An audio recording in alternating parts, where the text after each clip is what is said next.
Stand, please. Have you reached a verdict on which at least 10 of you agree? No. And do you think if I gave you any more time, you would be able to reach a verdict on which at least 10 of you agreed? No, I'm sorry. In which case, I'm obliged to call the trial to a halt and discharge you, the jury. And having consulted with the prosecution in anticipation of such an outcome, it is my duty to tell you, Mr. Collins, that the prosecution intend to offer no further evidence. And as such, given this was the third trial for the same offense, you are now formally acquitted of all charges and are free to leave. Court will now adjourn. You killed my sister, you bastard! You mother!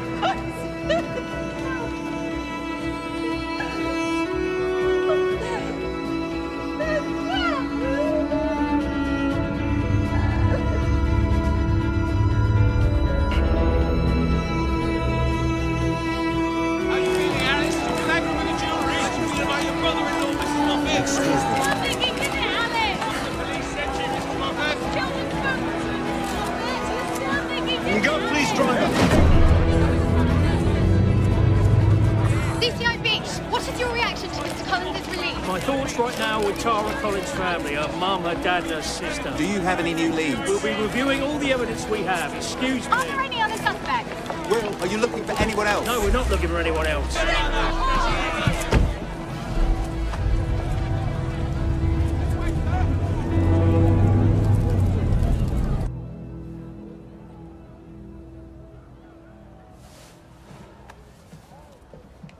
Okay. I'm gonna get our car to come around the back. It's insane out there. Come on.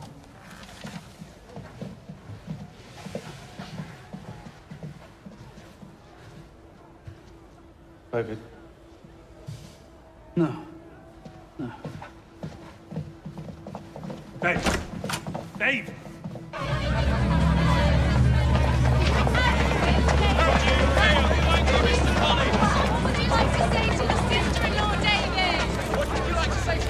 Family, would you be suing the police, David? You'd be suing the police. 7 years ago, I was sent to prison for something that I did not do.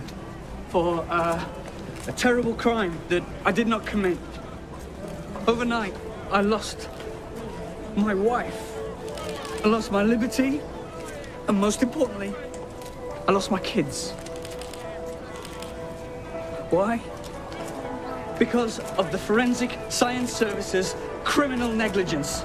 And because of a police investigation that bent every bit of evidence to fit a theory that was clearly wrong.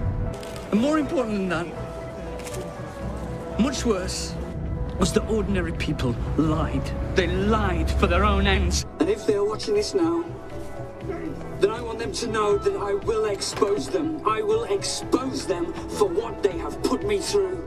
I've had 7 years of my life stolen. And now I want justice.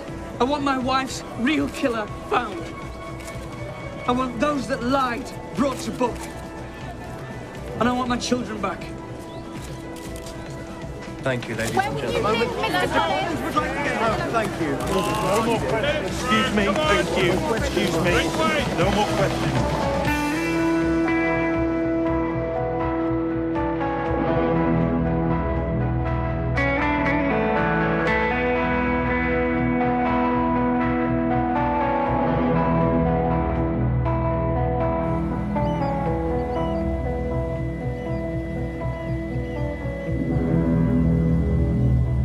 We should have been more honest with the children. We should have told them this was a possibility. What would we have said, Rob? Is what?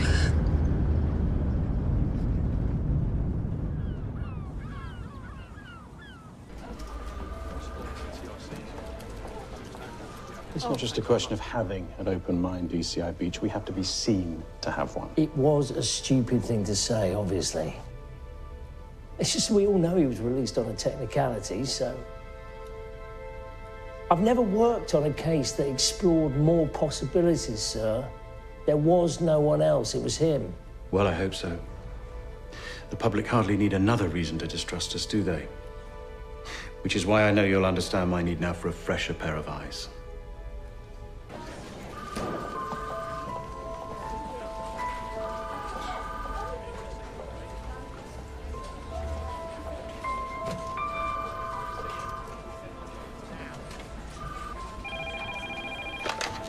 Dear Hudson. Yes, sir.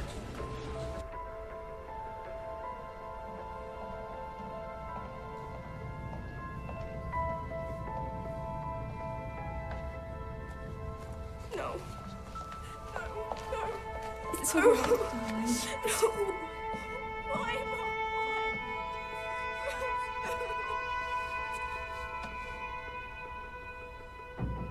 In March 2015, the Forensic Science Service laboratory, which handled the original evidence, was found to have routinely broken standard storage protocols, making it impossible for the court to discount cross-contamination took place. With this, the third such collapse trial. So I presume you've seen the news. Government ministers are now asking for... Why don't you come over later, see the kids? Further expected We can have a chat. So I want you to pick a team completely unconnected to the original investigation, and then I want you to start again to investigate this case as if she were killed yesterday. You think you can do that? Yes, sir. Why not? Oh, there are about 50 reasons why not walking the corridors of this station alone, D.I. Hudson. But we need to send a message out that despite DCI Beach's remarks this morning, we take the court's decision very seriously indeed. Yes, sir, of course. Good. And keep me up to speed on any new developments. I've got the Home Office breathing down my neck.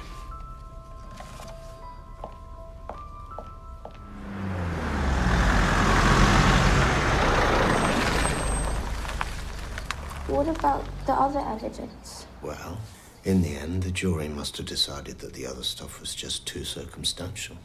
What's circumstantial? Well, it means that it was helpful for the original case, but not on its own enough to prove guilt. Her blood was on his coat. It was. But the jury believed it might have got there by accident at the forensic laboratory. But what about all the other stuff he did to her? Hitting her and the threats he made to you? It doesn't prove that he murdered anybody. What was he talking about when he said people had lied? Well, if he wants people to believe him, he's going to have to say we all lied, isn't he? Did you? Of course not, Jack. So you still think he did it? Well, yeah. In the end, you know, I think it's probably best not to dwell on our own opinions, I think. Truth is, we'll probably never know one way or the other. This is so fucked up. Jack, I know this must be... Just leave him, love. Just let him have some time on his own. What's to stop him just taking us back? Lots. Rosie, there is lots to stop him. I bet he's gone to live with Uncle Phil. It's only 15 minutes away. He could come and take us. And when we're outside school and he killed our mum and he could kill us.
go. How long have you been here? About 6 months.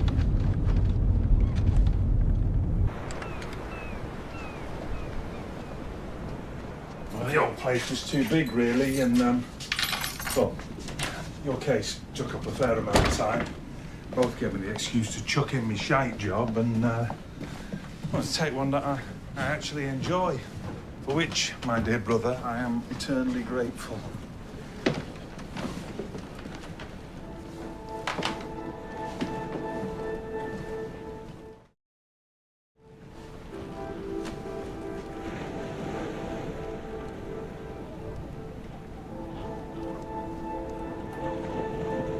Sorry, I didn't know how today was going to go. Obviously, I'll clear all this out now.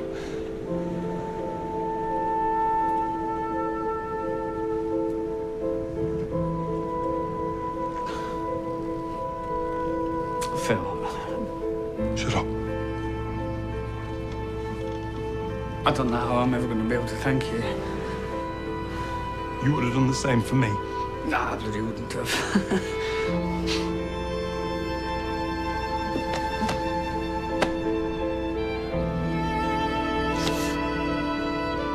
Right. Yeah, I'm gonna stick the kettle on. There's a few boxes of stuff from your old house there. I managed to get in before Alice took everything. Well, they're still just outside Elsham? Yeah. Drive over every now and then just to see the kids. Well, see them. Have you spoken to them, Phil? No, from a distance. Taken a few photos over the years. They're in there too. Yeah. Milk and sugar.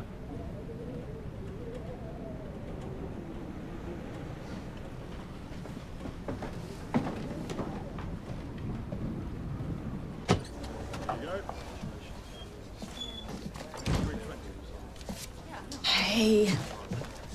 Why? Listen, I had no idea he was going to give me the case. I know. And obviously I've got no choice about whether I had to say yes or... It's all right. It's all right. I'm pleased for you. Of course I am. And I'm here for you if you need any help, genuinely. Listen, he knows you got it right. Does he? Didn't sound like it to me. Jesus, maybe there is someone else out there. Maybe I did get it wrong. No, you didn't get anything wrong. You know that. Everyone knows that. I'm just going to do what I'm told and do what's required of me, and then I have absolutely no doubt that I will come to exactly the same conclusion that you did 7 years ago, okay? Everything's going to be fine, babe.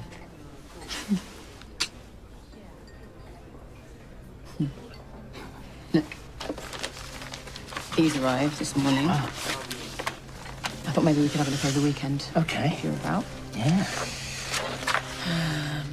That's nice. That is nice. Only 2 bedrooms, though. Yeah, really sweet. Bit far away.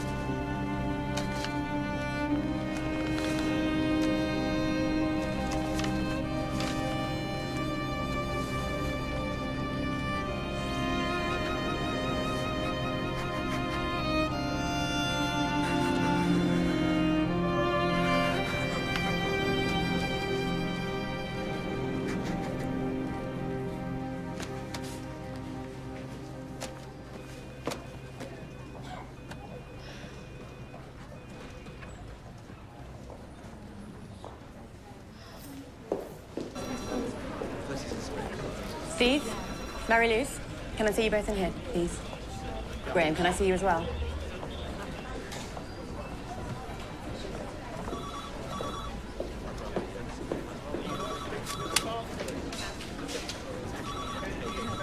So these are copies of the original Tara Collins case file. Please take one each, digest, and then tomorrow, first thing, we start again. And just... we're probably not going to find anything which puts Collins back inside. CPS have never sanctioned a 4th trial for the same offence.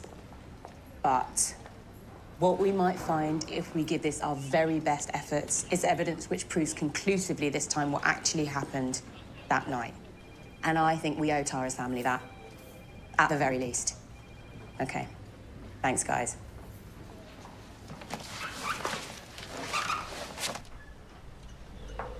Sorry, I expected you earlier. They're both asleep now.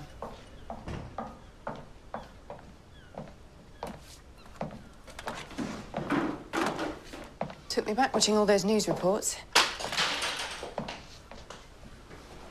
I can't manage on what you give us, Tom. Well, that's what the courts decided was fair. Yeah, well, courts can get it wrong though, can't they? What were you thinking? Another $5 a year. I can't afford to pay you another £5,000 a year, Louise. Really? You're a consultant now. And all that private work. All those pretty young milfs who pay you to peer between their legs. How is your new wife, by the way? Yeah, it took me back, Tom. Took me right back.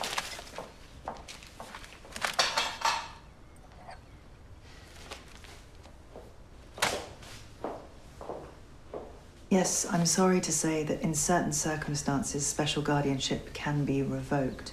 But I think the key thing here, if it went to court, what the judge would want to know more than anything else, and actually what both sets of parents should want to know, is what do the kids want?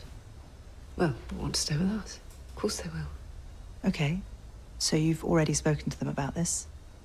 Well, no, not directly. It's all happened so fast, but, you know, we don't need to, we just know. Yeah, they hardly remember their father. Jack was 8, Rosie was 5. He'd be a stranger to them. Now all the friends are here, their family, their school, everything's here. None of this even takes into account what they still believe he did, of course. Absolutely. And all of those are very powerful arguments. But I'd also imagine that in time they'll come to accept the fact that he's been acquitted. And notwithstanding all the other points you make, they are still his kids. All I'm saying is, if he does apply for an access order, they'll take it very seriously. And given that, my advice to you is to start a dialogue with him. What, with David? I know that might seem impossible right now, but trust me, going to court is not only incredibly expensive, it's traumatic for everyone, especially the kids. But if you can talk and find some compromise, there might just be a way forward that works for everyone. I will never get over what that man did to my family. And I want you to know that if I was ever in the same room as him, I would try and kill him.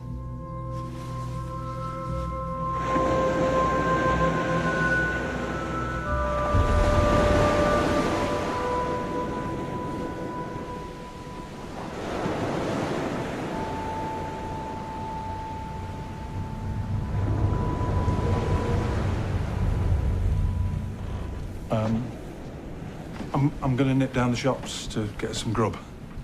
Is there anything in particular you fancy?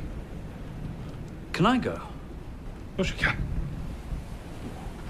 And you don't have to ask. No, sorry, force of habit. Here you go. And, maybe grab some beers?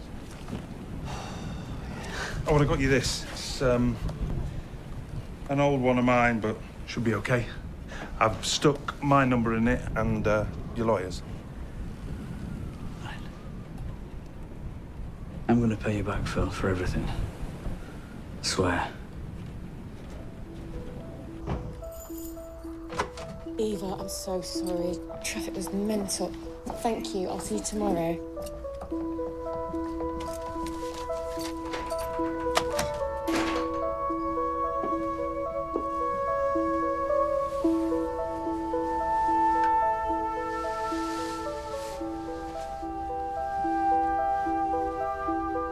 Sorry, baby.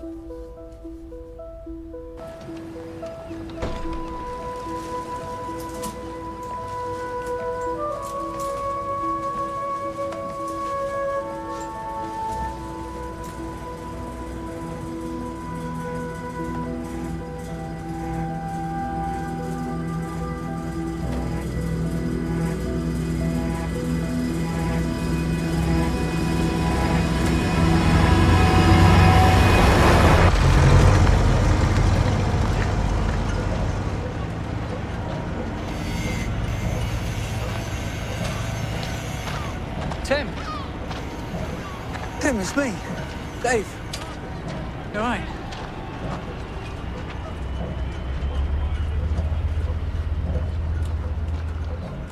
You're my daughter's godfather.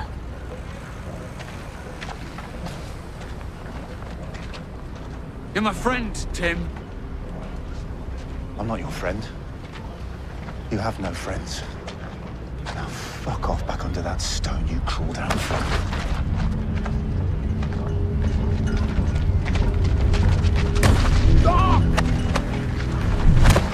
I am innocent! I am innocent! And you say it! Dave, say it! Dave! No, mate! No, mate! No! I didn't get to go to the wife's funeral! I saw my wife's great photos! Let's go home! Let's go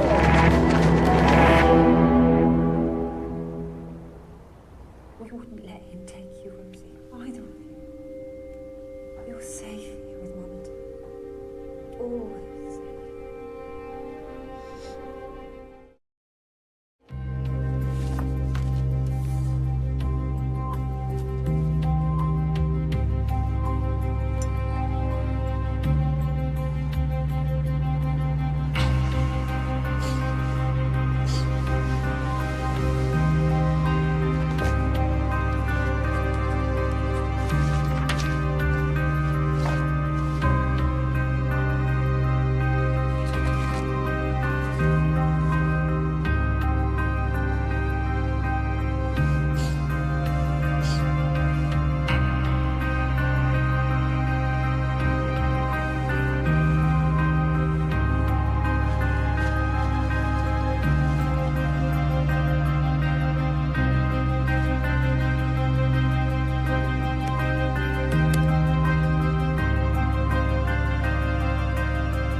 If you're watching this, the kids and me, we love you so much. And when we see you, we just want you back.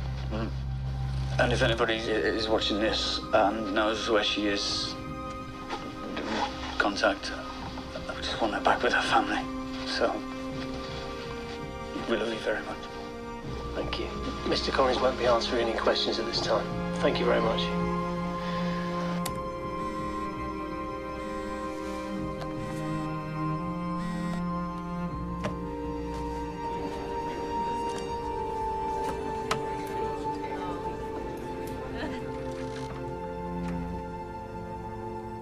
Can't sleep.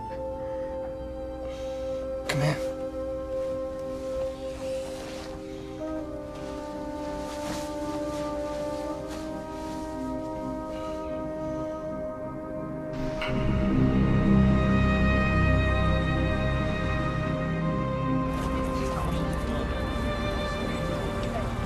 If you feel bad, just text me, right? I'll come get you.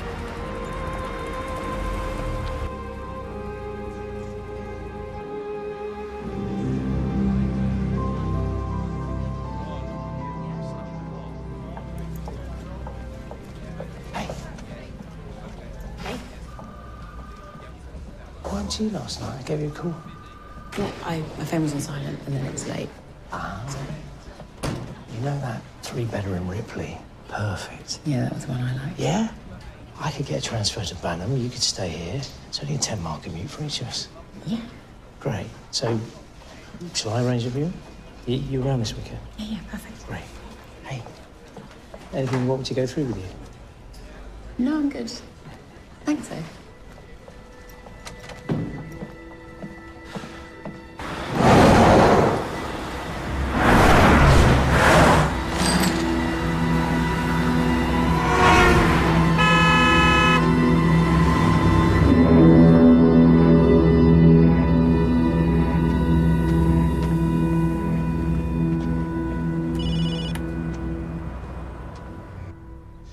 So your sister-in-law offered to take on the children? Yeah. And with your blessing? No, absolutely not, no. No, because I knew at that point, right, that she'd told the police lies about me. About you hitting your wife? Among other things, yeah. And so you resisted it? Yeah, I tried to. I wanted my brother to look after him. And he agreed to move down from Bolton after Tara died. But they put up a very powerful argument in court saying that saying that the kids knew them better, and that they loved them, and it was the least disruptive option for everyone. And this was true? No. She'd been a good aunt, and she didn't have any kids of her own, so I'm sure that she did love them, yeah. Still does, in fact. Okay. And am I right in thinking that you haven't seen your children since the day you were arrested? Because? Well, I wanted them to visit me, of course, but they refused. And did you write to them?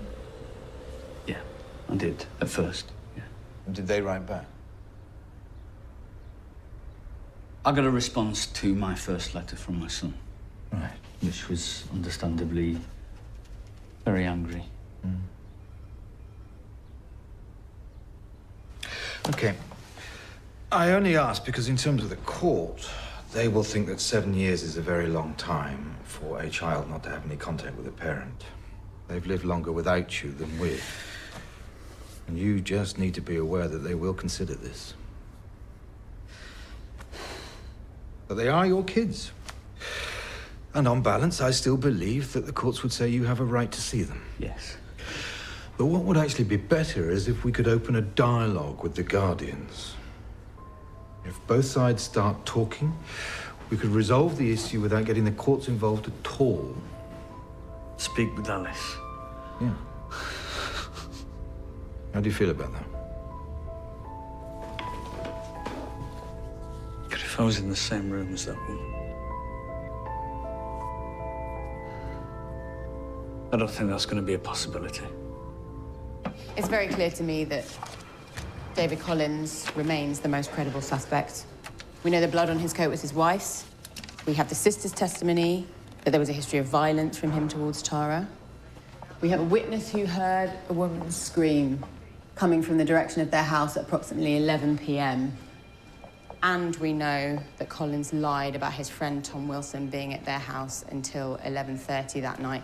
Wilson actually left at 10:30, which meant Collins would have had time to drive to Dedham Lakes and back before being seen by their milkman at just after 5 a.m. But if this murder had happened yesterday, I would be exploring other avenues as well. Steve, Tom Wilson. When he was first interviewed, his account tallied with Collins. He said he was drinking and playing cards with him until 11:30. But then 3 days later, he revised his timings. I want to know why he changed his mind.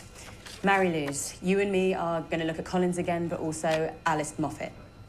Probably not going to be a popular line of inquiry, but the fact is she did pretty well out of Tara's murder. Before that, she and Rob were living in a one-bedroom flat in Malling. Always wanted kids. Husband was infertile. So with Tara dead and David in prison, she had herself a ready-made family. So I want to go through everything that happened that night. I want to talk to Alice about the meal she had with Tara that evening and speak to the witnesses from the restaurant.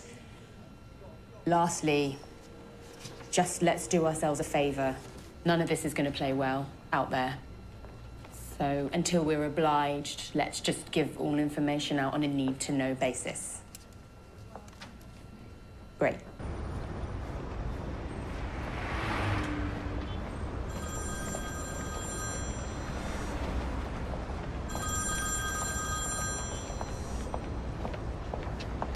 Hello? Mr. Collins, this is D.I. Kathy Hudson. Your brother gave me your number. I thought it might be useful if we met.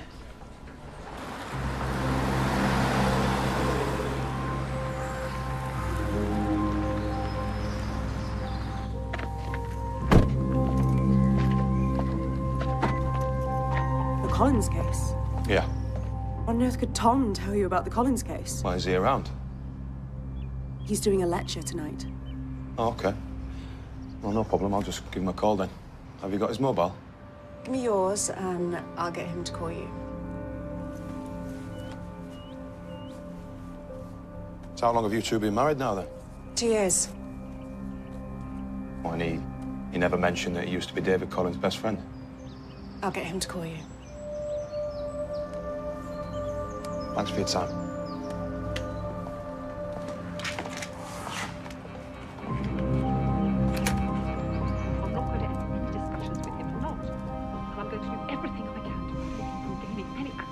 Alice, will you just listen?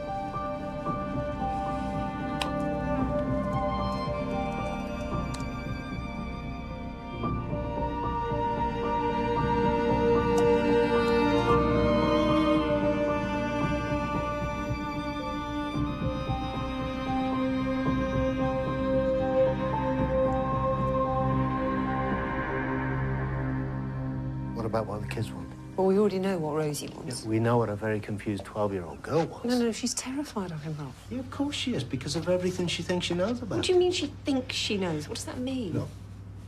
Whether we like it or not, he has been released, and he will be going up to some sort of access with a very good chance of getting it. So however we do it, we need to help the kids accept that. Your children, even spending an hour with that man makes me feel sick. His children. No. They are not his kids. He gave up that right when he killed their mother. They're ours, Rob. They are yours and mine. They're Tara's. This is not helpful. Really. God, you have such a fixed view of everything. What do you mean, a fixed the view? case Tara. The last 7 years wasn't just my take on things. It was the police's, it was ours, it was everybody's. Maybe we were wrong. Look, all I'm saying is that after 3 trials, he has been released. On a technicality. Yeah, maybe, but... Maybe. I can't believe you're even beginning to try and defend that man. Rosie? Rosie? Rosie!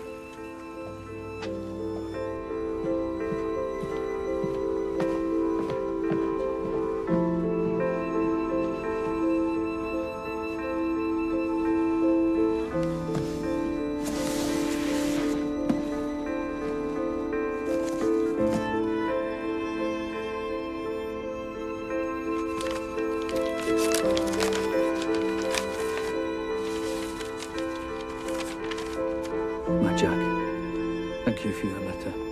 I completely understand your anger. And if what I've been accused of were true, you would have every right to hate me as much as you say you do.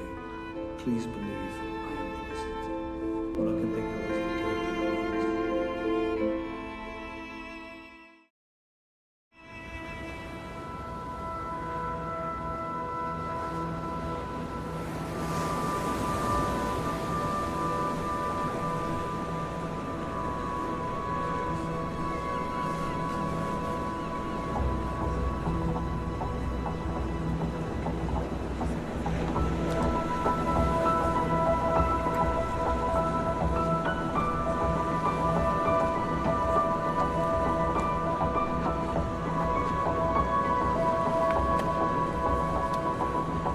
Hello.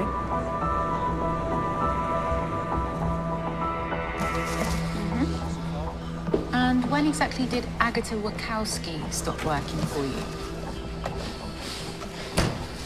And any idea at all where she is now? Any of your staff who might know?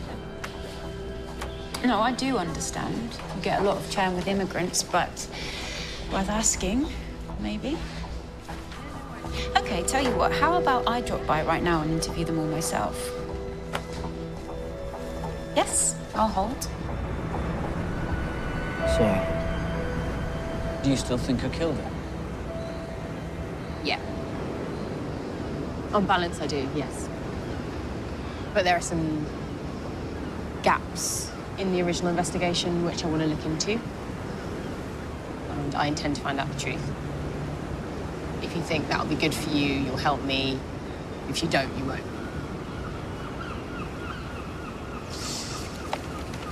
So there are 3 main areas that I want you to go away and have a think about.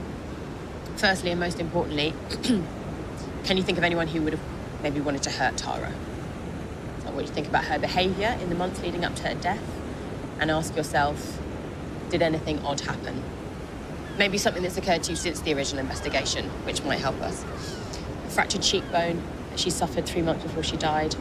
Obviously, she said she'd been mugged. Same thing. Can you go back over the days leading up to this incident and ask yourself, did anything unusual occur? Anything at all? And then lastly, the blood on your coat. If it wasn't cross-contamination, any other suggestions for how it could have got there?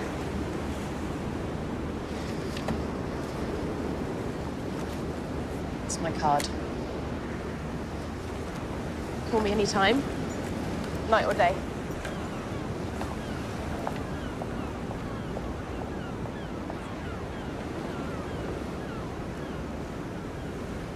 He told the police that I was with him till 11:30, and I corroborated that because I just assumed he was telling the truth. And it was only later I realized that I couldn't have been. I had an early surgery the following day, and there's no way that I would have been out that late. And my wife confirmed that. Okay. So it was a full 3 days later that you decided to come forward and correct your statement? Why was that? Because David was a friend, and because I knew I would be trashing his alibi. At that stage, I didn't seriously think that he could have done it. So I held off, and I ended up as an accessory to murder. And no one signs up for that, do they?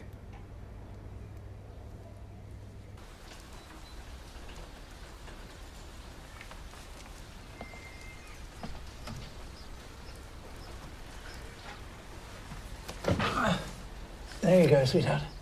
Thank you. I'll drive her back in an hour or so. Maybe they'll have resolved it by then. Did you ever wonder why she never talked to us? Tara, I mean. About David hitting her. There are things you don't tell a parent that you tell a sister. Are there? She wouldn't have wanted to worry us. But you were there, Pete, when he threatened Alice. When he threatened to kill her, just before he was charged.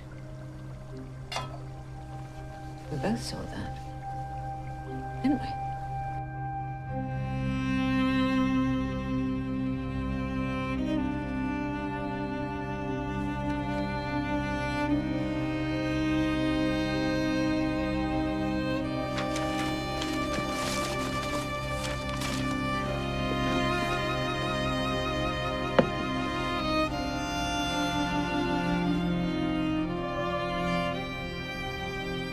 I'd like to go over what you saw that night at the restaurant, Agatha.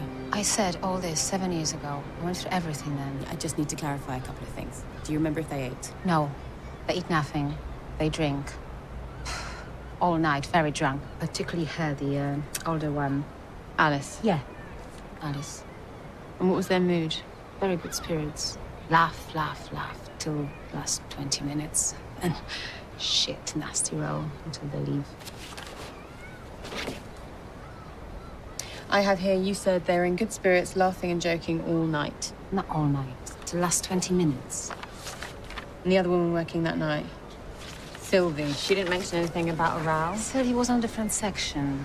Plus, she didn't see what I see when I went out for smoke. What did you see? Well, I told police officer. By lavatories, big sister grabbed a little one by throat and pushed him to the wall. Why were you not called as a witness at the trial? I don't know. I returned to Poland for a year just after I gave statement. But I would have come back if they asked. Okay, thank you.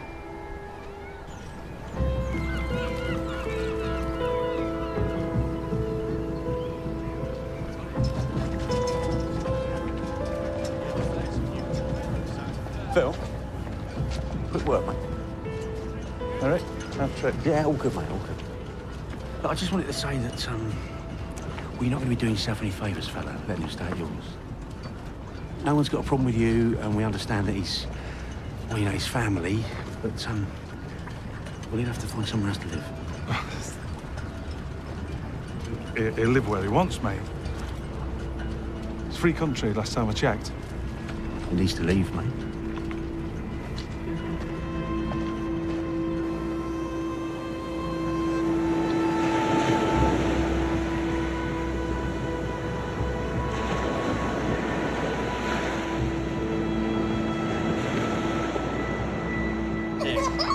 Yeah, got you there. There's nothing you can do.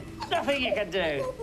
And that, young man, is how you incapacitate your criminal golden bank robber. Right. Go and clean your teeth. I'll come read you a story, all right? Chop, chop.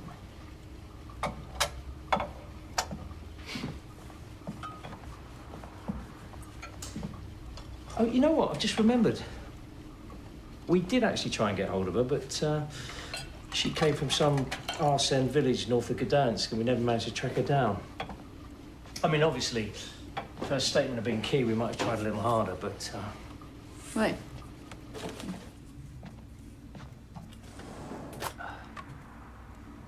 It's just because she now says that she told you that she saw Alice assault her sister that night. Assault her? Yeah. Assault her how? She said you grabbed her by the throat and pushed her against a wall. Jesus. No. She never said anything remotely like that. I mean, obviously she didn't, because if she had done it, it would be in her witness statement, wouldn't it? Yeah, of course, yeah, it would.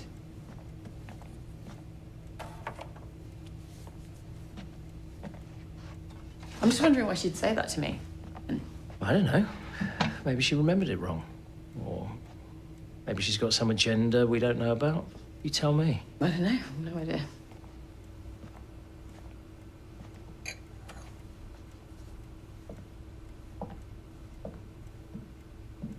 There you go.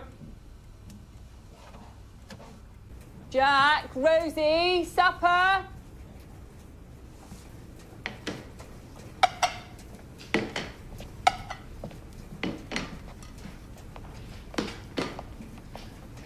Where's Jack? I thought he was down here. He's not upstairs. Is he with Dad?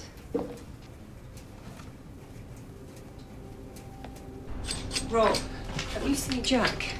Isn't he back? No. Call his mobile. Jack? Jack? Jack? Oh my God, oh my God. Hi, Jack. Give us a bell as soon as you get this message, will you? Cheers, mate. Voicemail. Oh, I just presumed he'd be in his room. That means he hasn't been home since school. That's fine. He'll be at some club and just forgotten to tell. It's 7:30, Rob. Rosie, darling, do you want to lay the table? What if he's taken him? He won't take him. He knows this house. He knows where we live. I'll call the police.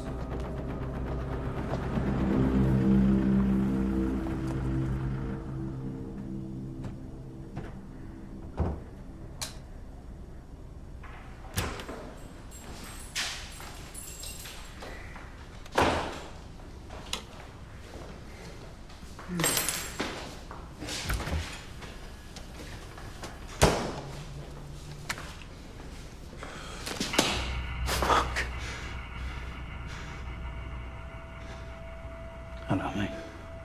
The fuck are you doing in my house? What do you want? It's all right, love. I'm just on the phone. How did you get in here? Back door was open. I was worried about you, mate. I'm calling the police. No, Tom. No need. I'll go. I'll go.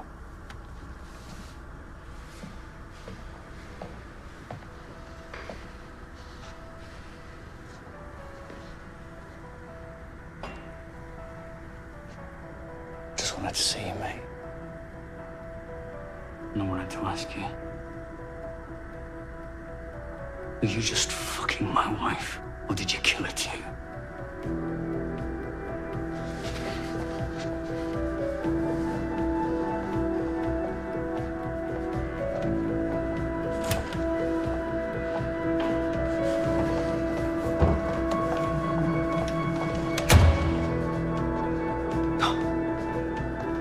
It's all right, it's all right. It's fine.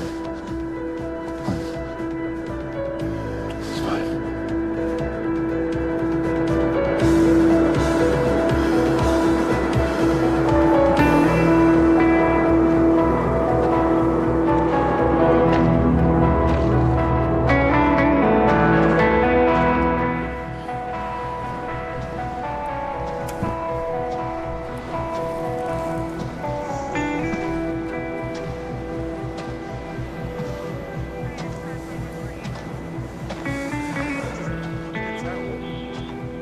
Back anytime now.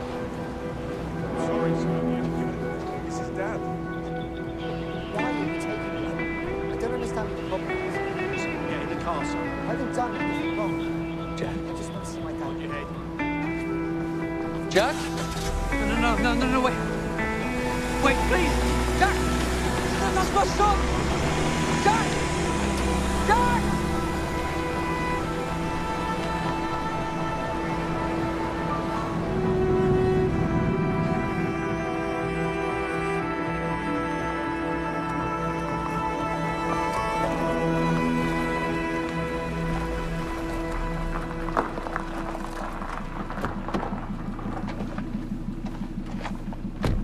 I know this is a really confusing time for you, darling. I understand how difficult it's been for you, but you cannot go running off like that, sweetheart. Seriously, you frightened Rosie half to death. You frightened me half to death, darling. Yeah, of course you are. And we know you're not a child anymore, but we love you and we worry. That's all Mum's saying. Alice. Jack, listen. We've got no idea what the next few weeks are going to be like. He's my dad. But if I want to see him, you can't stop me. Jack. Jack! You should have called me, Phil. No, I did. Several times. I let him in, but then... Well, Alice must have called the police because they turned up a couple of minutes later. I'm his dad. What do they think I'm going to do to him? I'm his dad. Did he say anything? What did he say? Well, not a lot, just he wanted to see you. I missed him.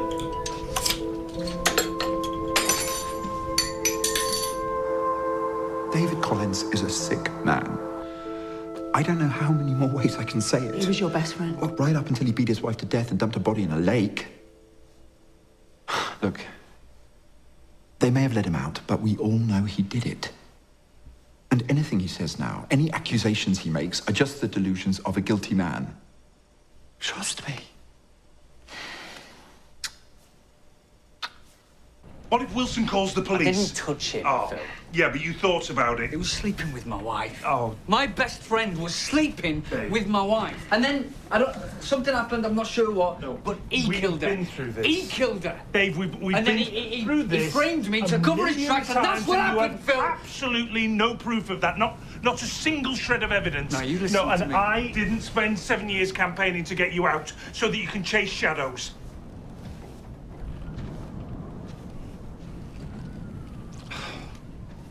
You think of Jack and Rosie. Right? They have to be your priority now. Let the police deal with Tom Wilson.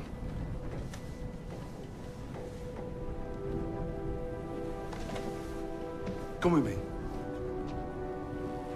Come on.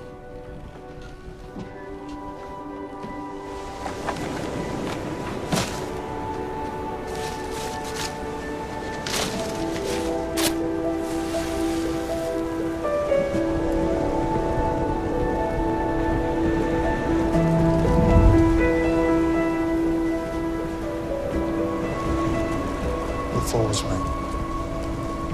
Look back.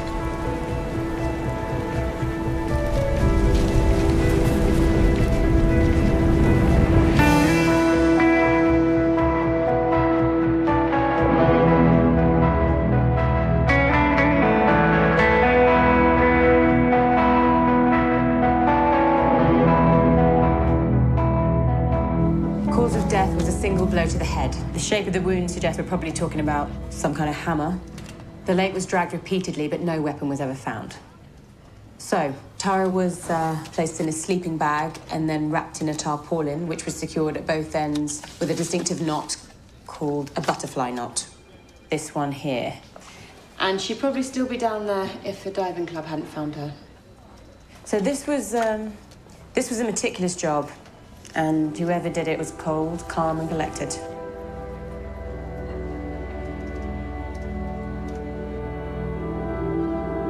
Jack wants to meet David, and obviously we're very concerned for his welfare. We're also worried about the effect it'll have on Rosie. Yeah, so we need to know which side the judge is likely to come down on. We both feel that it's not in the kid's best interest to have any contact with him. Well, Jack is nearly 16, so who he chooses to meet is not a matter for the courts. And as for Rosie, Mr. Collins has a right to see her. I received an application for contact from his solicitor this morning. We'll contest it. Well, you can, but I would strongly counsel you against it. Courts take a dim view of that, and in extreme circumstances can reverse custody in favor of the father if he demonstrates a more constructive attitude. Look, instead of saying a blanket no, we'll say a not now. We'll argue that Rosie's distress is such that she needs a period of 3 months or more before any formal contact is made. Look, I know this isn't what you wanted to hear, but I'm just giving you the facts. This process has started now, and I'm afraid there's very little you can do to stop it.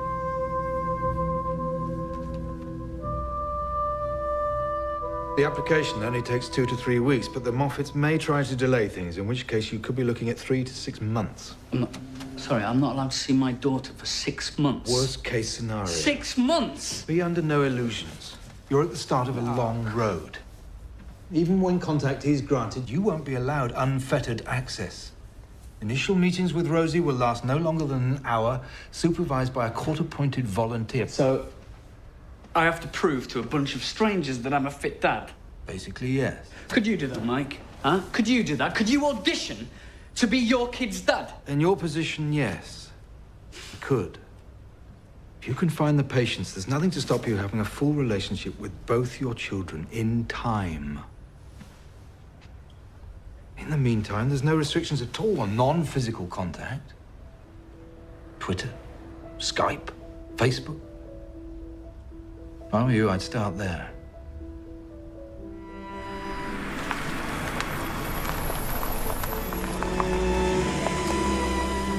In a previous statement, you said that you met your sister at a local brasserie that night. Yeah, for a drink, yeah.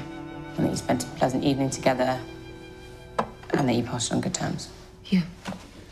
Okay. It's just that we now have a witness who insists that, far from being a friendly drink, the atmosphere between you became increasingly hostile during the evening and ended with you assaulting Tara. No. No, that's absolutely not true. She said you grabbed her by the throat and pushed her against a wall. No, no, no. I would never do that. No. Who the hell is this witness anyway? This is the first we've ever heard of her. Yeah, and we are looking into why this evidence wasn't presented to you before. But right now we're treating it as credible. Well, she might think that's what she saw, but I'm telling you now, it's not what happened. Like I've said before, Tara wanted to talk about her marriage. You said in your original statement that she was thinking of leaving her husband. Yeah. She hadn't loved him for some time. She felt that the marriage had run its course. But she was frightened about leaving because of the effect it would have on the kids. She felt very trapped. And that night she needed someone to talk to, to let off steam with. She cried. I cried. We both had a bit to drink. Things got quite emotional because I felt that she actually had to leave him because it wasn't fair to subject the kids to a toxic marriage. And then at the end of the night, I gave her a big hug. Maybe that's what your witness saw. But I can categorically tell you that I did not push my sister anywhere. What I can also tell you, in fact, what you already know, is that David Collins beat my sister throughout their marriage. He put her in hospital 3 months before she died. He had her blood on his jacket when he was arrested. So please, seriously, for all our sakes, you do your job and you prove that he murdered my sister.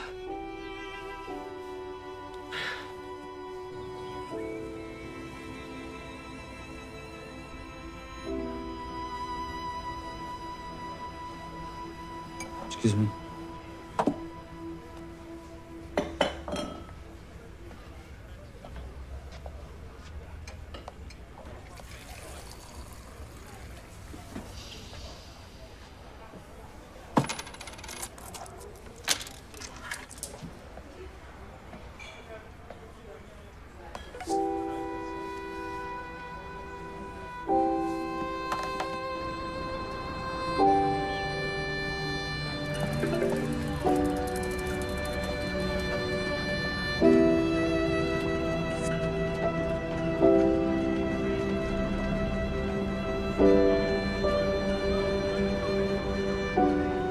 There's no need to worry. All that's happened is that your dad has made a formal request to see you.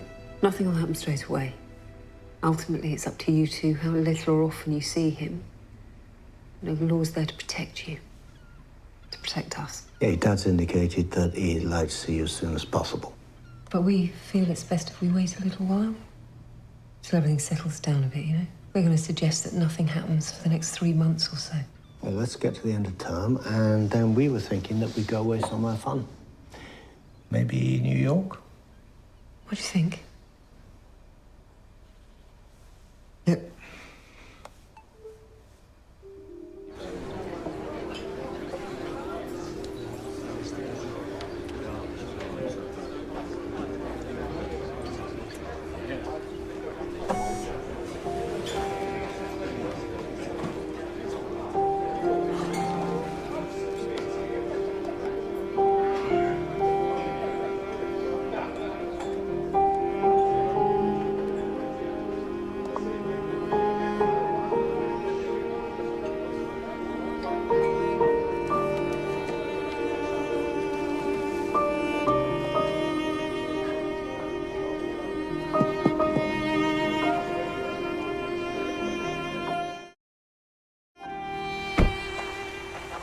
I've got a confession to make. The estate agent said there'd already been loads of interest, and I knew you were snowed under. So I went and saw it on my own. I know, but it's perfect. There's 3 big bedrooms. There's a huge garden, plenty of room for a trampoline, and I really think if we move quickly, we could snag it. So what do you reckon? Yeah, sounds great. Just, I thought you didn't want to rush this. But I love you. And I want us to be a proper family.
Dear Hudson.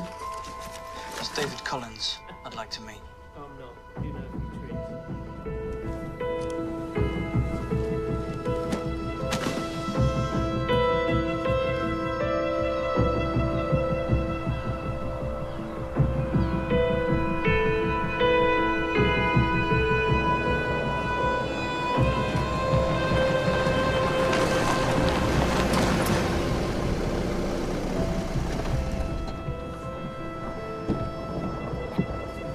Tara was seeing someone else.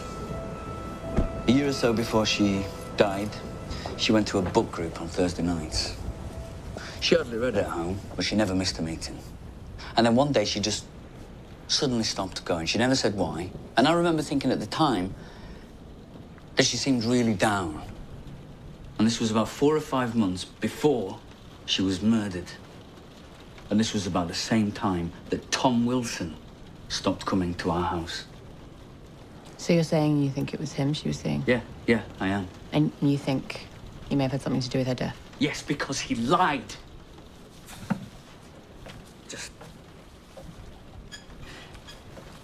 He lied about what time he left our house. Did you mention this to the original investigation? No, because I hadn't worked it out then. But I had a lot of thinking time after I was convicted. Did you ever see them together?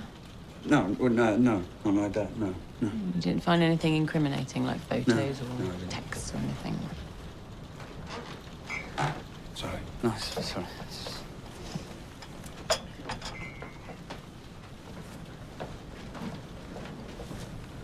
Tell me about your marriage.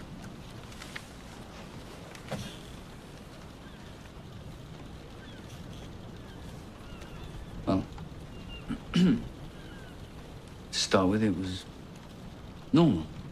We were happy. So why did she want to leave?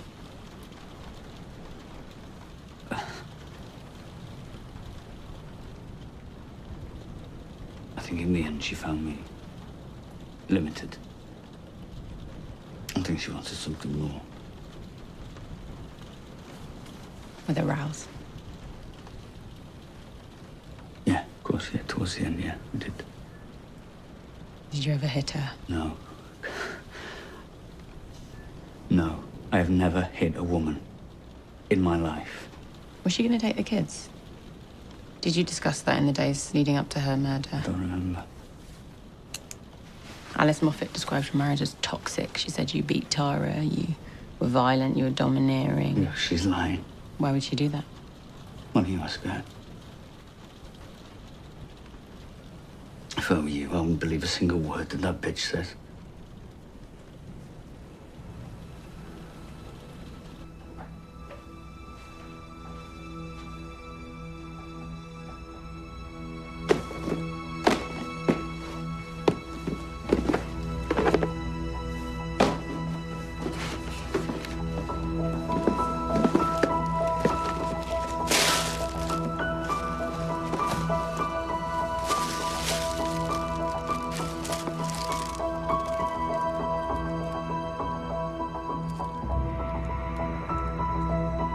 Alice, I'm off to the boatyard. Okay.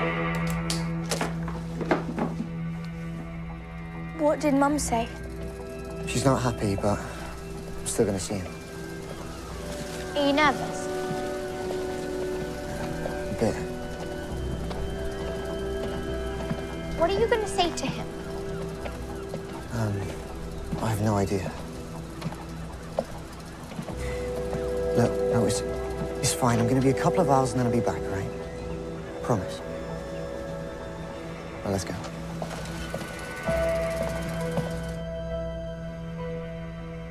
Thanks for coming. I nearly didn't. But in the end, I couldn't resist. Does Tom know I'm here? No. Good. Can I get you anything? Should we cut to the chase, Melissa? I didn't come here for the coffee. I wanted to ask you about Tom and Tara. David Collins seems convinced that they were having an affair. And what does Tom say? He denies it. And you have reason to doubt him? No. I'm pregnant, Louise. Nearly 3 months. So if there is anything that you know, anything you can tell. Okay, it's your life, Melissa, but if I were you, I would get rid of it. And get out while you still can.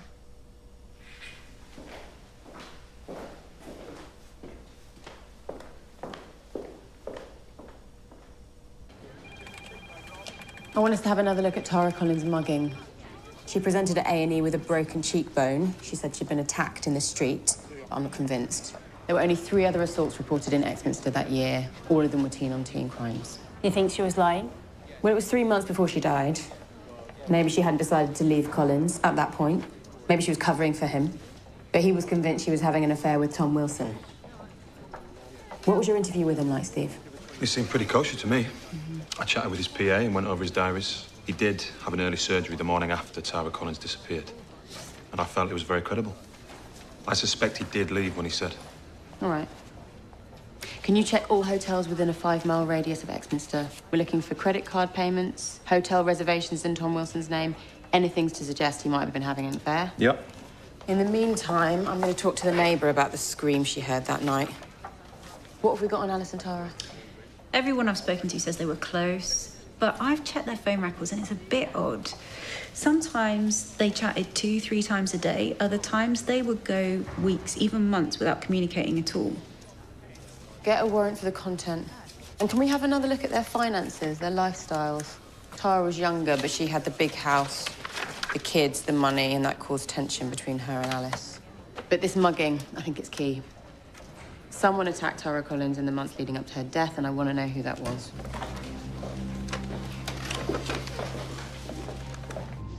I really can't believe this. Why would she say something like that? Why would she say something so disgusting? Because she hates me. Because I left her. I mean, it's that simple. To be honest, I'm more confused as to why you were even talking with her in the first place. Because you're not telling me everything. Because there's nothing to tell. Louise is jealous, and David wants the world to believe he's an innocent man. I wasn't having an affair with Tara Collins. Don't play their game, sweetheart. Thomas or Tom Wilson? I'm looking for reservations, room charges. No, sorry, I can't help you. Okay. Yeah, okay, thanks. Thanks for checking.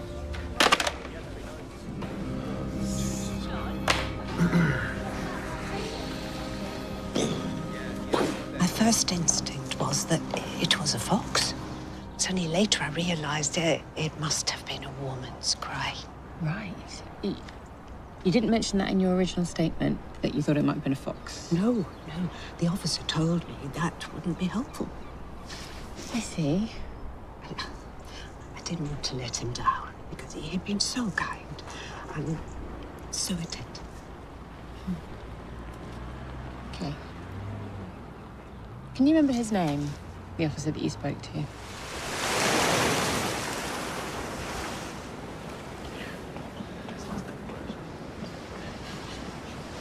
Hey.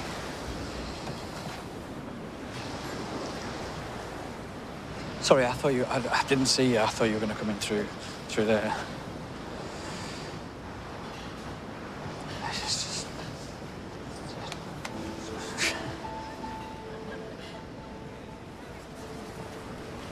Do you want a drink or something to eat? Yeah, just a Coke. Coke? Okay. Yeah, I can... please. I can't stay very long. Rosie's a bit scared. Okay. What's this? I don't blame her, you know. Or you. I mean, you hardly know me. But I want that to change, Jack. And I want to tell you that I loved your mum very much, and I would never have hurt her.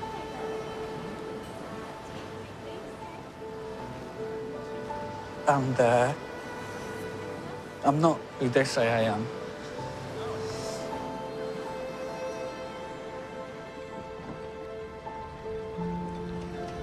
I know you're worried about today, sweetheart, but it won't change anything.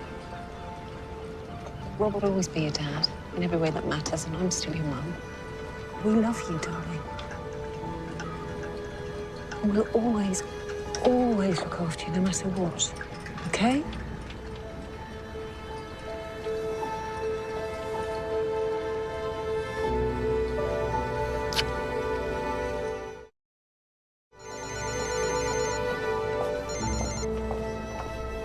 Gov, I've been going through Alice Moffat's bank statements and I think I might have found something.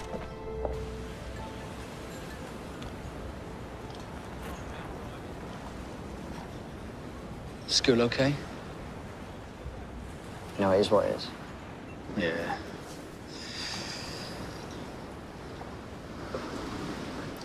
Seems like you got a load of mates. That Jason seems like a nice one. James, yeah. James, that's it. He's crazy, but he's nice. And what about girlfriends? You must have them queuing up. Nah, not really. It's not really my scene. Oh, right, okay. Sorry, I thought... Oh, not like that. It's just after Mum died, everyone knew who we were. And some people said really nice things, but most people didn't. And we moved schools and stuff, but it was the same everywhere. In the end, it became easier to not let anyone get too close. It's better off that way.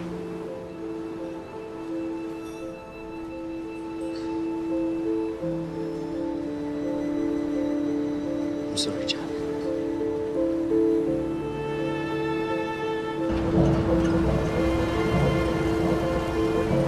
She's not at home and she's not answering her phone. Yeah, she's shopping with her daughter. Probably just out of signal. Perhaps you can help me? Yeah, if I can. According to her bank statements, Tara lent Alice nearly £20,000 over a 3-year period. 6,000 in 2005, same again in 2006, and then 7,500 in 2008. And as far as we can ascertain, that money was never paid back. No, it wasn't. Would you mind telling me what it was for? No, not at all. It was for IVF. Right. Though we had 3 rounds of IVF on the NHS, but our only option then was to go private. And we didn't have the cash, but Tara was doing well, so... Sorry, is that a problem? No, it's just probably wires crossed on our end, but I thought the problem lay with you, not Alice. No, I was fine. Right. Because Alice specifically told DCI Beach that she didn't have kids because you were infertile. Oh, she's probably just embarrassed, trying to protect herself. Yeah, I'm sure, Oh, sorry, I've got to pick Jack up. Of course, yeah. Can you ask Alice to get in touch when she can? Yeah, of course. Thanks.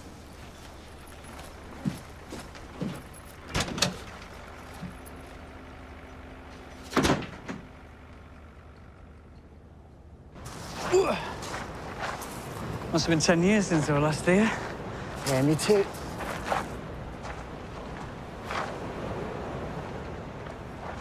All right. I'm going to race you down there to the end of the pier. I mean, it's been a while, but, I mean, if you think you can handle it. Okay. On your marks. I'm getting it on you.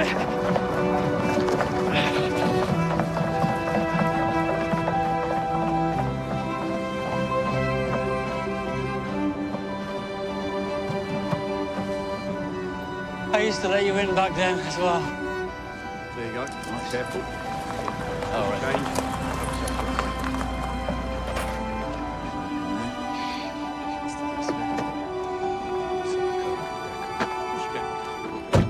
Yeah?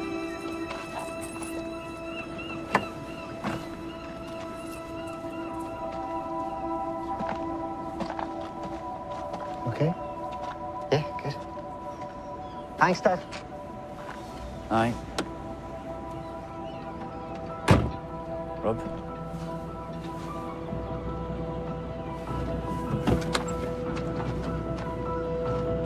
Rob.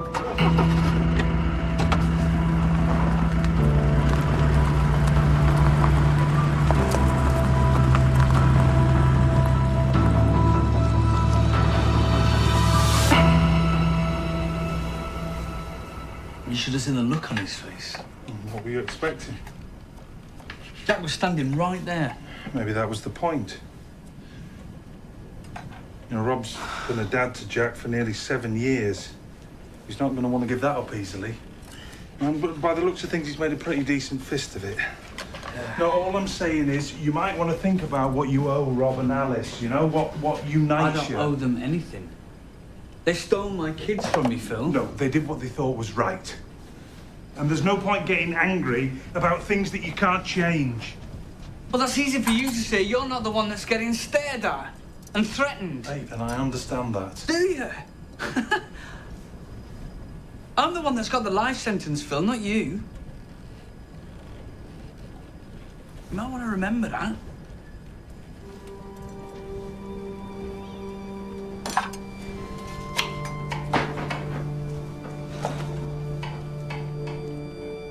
Was he like he remembered? Kind of. I mean, he's older and thinner, but still Dad. I can't remember anything about him. I've tried, but there's nothing there. Of him or of Mum.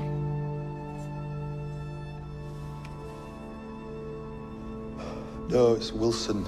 W-I-L-S-O. No room reservations under that name during that year. Okay, thanks anyway. But we do have a few credit card charges. Really? Well, have you got the dates? Of course, let me pull up the file.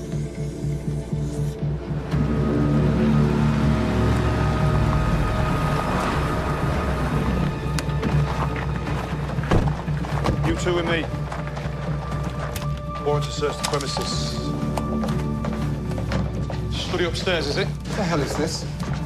I'm after bank statements and phone records. Contact between the sisters at that time was sporadic at best, but the day before Tara went missing, Alice texted asking to meet. In the brasserie. Then later that night, there was a flurry of texts between them. I pulled the content from the phone company, and they don't make for pleasant reading.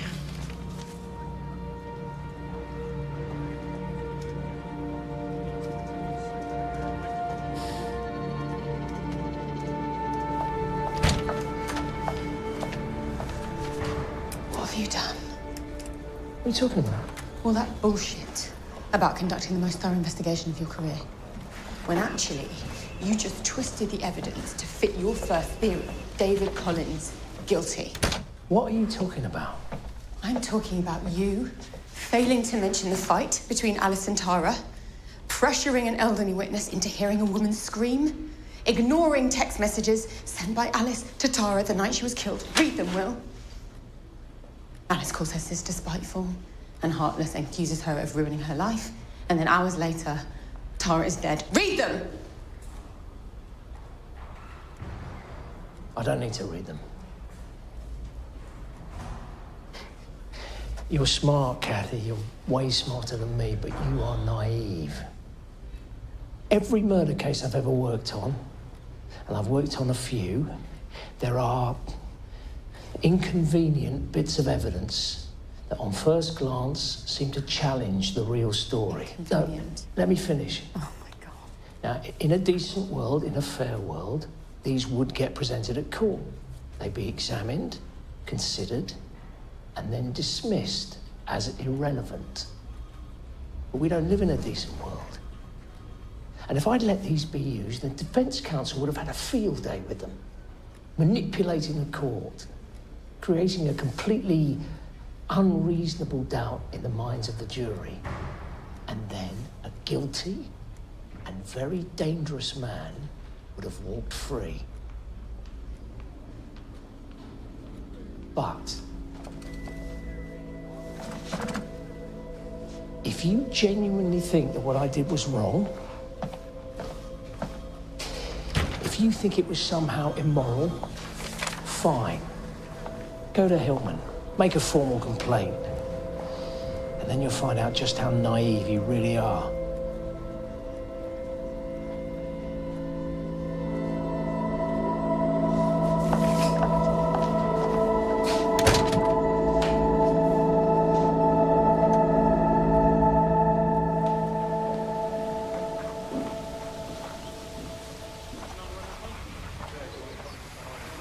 I haven't been entirely honest with you. I've done nothing wrong.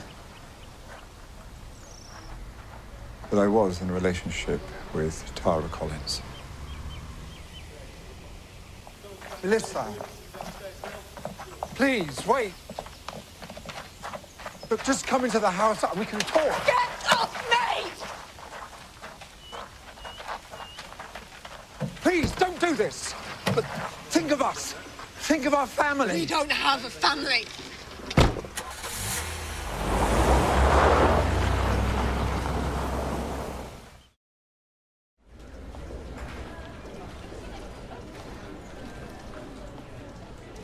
Can you read them to me, Alice?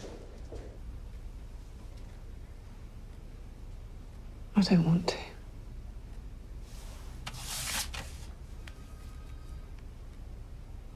Tara accuses you of being a parasite.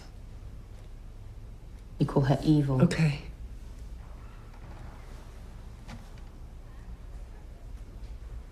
We did argue. So you lied to us before? Yeah. What was the argument about? I had asked her to pay for another round of IVF. She said no. Why?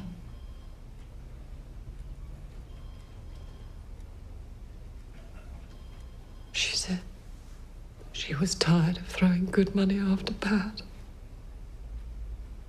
Why would she say that? Everyone thought that Tara was perfect.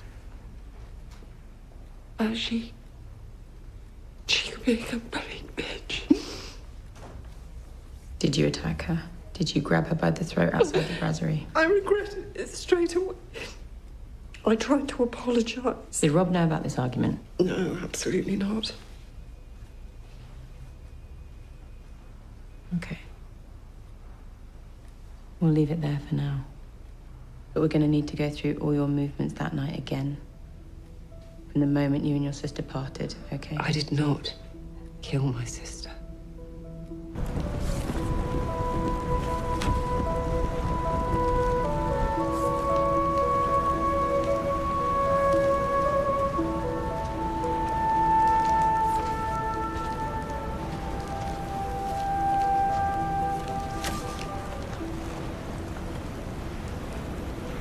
You okay? Just taking your advice.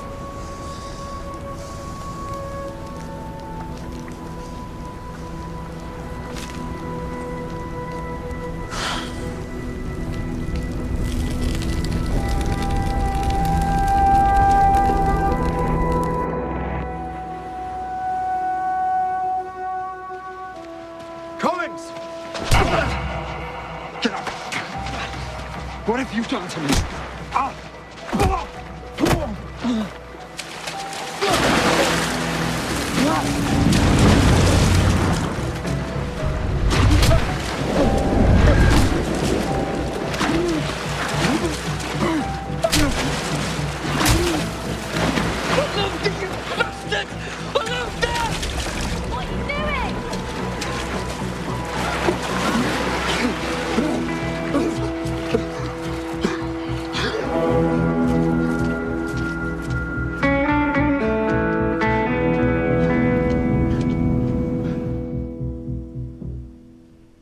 So we have evidence that your former husband was having an affair with Tara Collins during 2008 and 2009. Did you know about this? Yes. And was it one of the reasons your marriage broke up? It was the reason. When did you discover the affair? A couple of months after Tara died, I found some texts.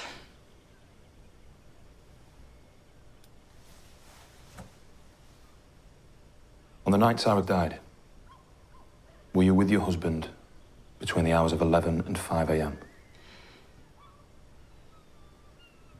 I don't know. I had a hard day with the kids, and I conked out about 10.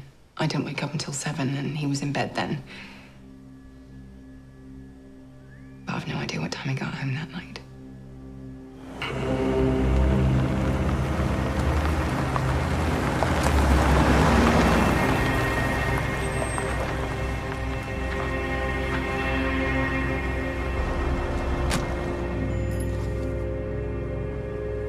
It was a brief relationship.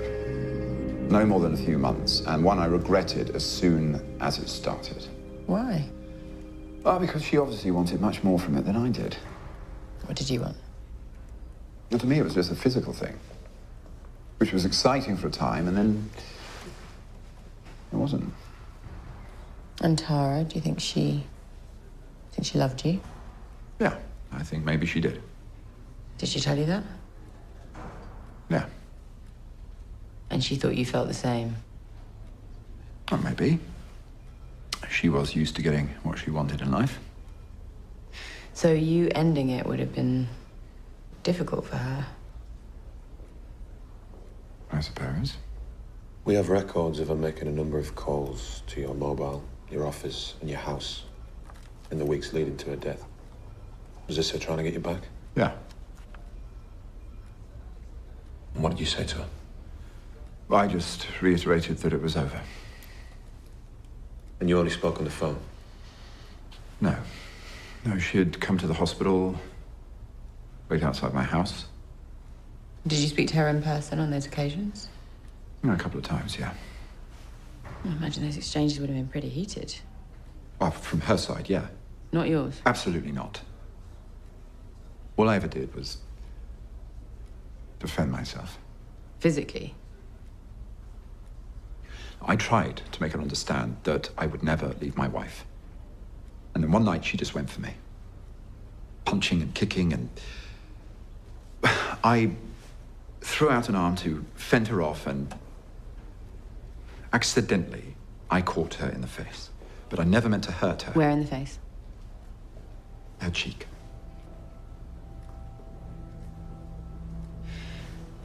Your ex-wife has now said that she was actually asleep when you got home on the night of Tara's murder. I left David's house at 10:30, no later, and went straight home. You're sure? Yes. This is insane. I would never have hurt Tara. You just admitted you did. Accidentally? Maybe you killed her accidentally. A row just got out of hand. No. I did not kill Tara Collins. I swear I did not kill her. Why the hell did you lie to the police in the first place? Because I was ashamed. And that's all there was to it, the argument at the restaurant. Oh, how could you even ask me that?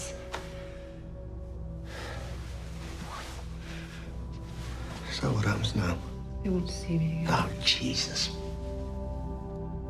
I mean, what the hell did they Where's want Jack? from you? Alice, are you listening to me? She should have been home an hour ago.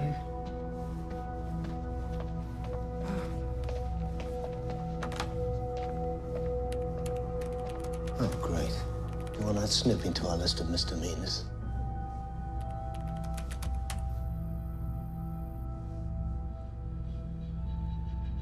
I knew it. This is exactly what I wanted to avoid. Alice, going there won't help.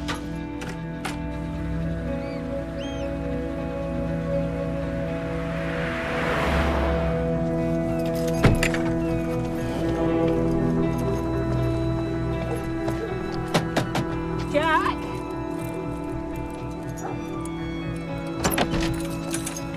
Alice, this isn't a good idea. And James walked right up to him, just pantsing. Straight down. Yeah. I used to have a friend of mine was called Gary. And what he used to do was he used to write the book. He used to write the book.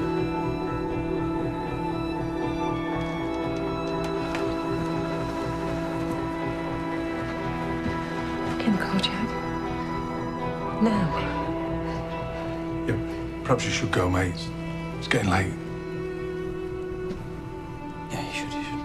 We'll do this again, okay? This is bullshit.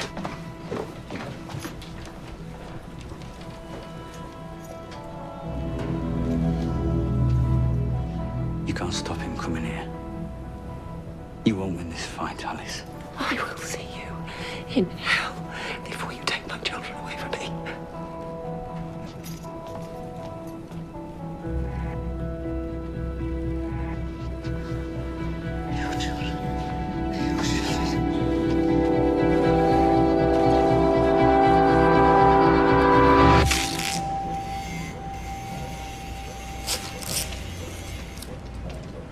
Hi, Dad. Hey, sweetheart. What are you doing here? Are we gonna be okay? Of course, sweetheart. Look, I know this is all scary. It's scary for me too, but we're gonna be fine. We love you too much to let anything bad happen to you. Look, pass me that rope.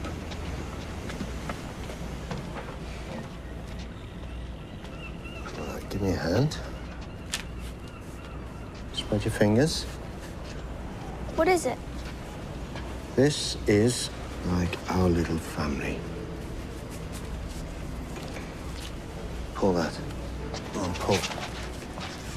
Unbreakable. Go on, pull. Yeah. Come on. Let's get home. What's for tea? I don't know. Eat fish fingers.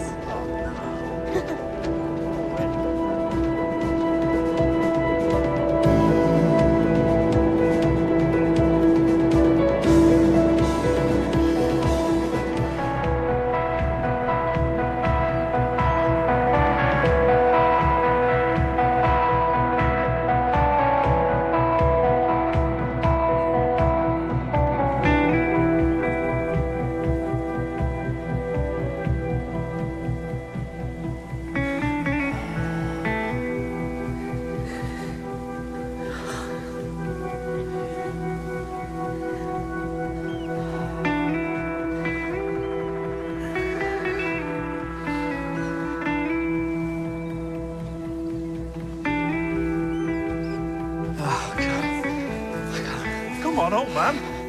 Hey, I'm out of condition. I'm saying nothing.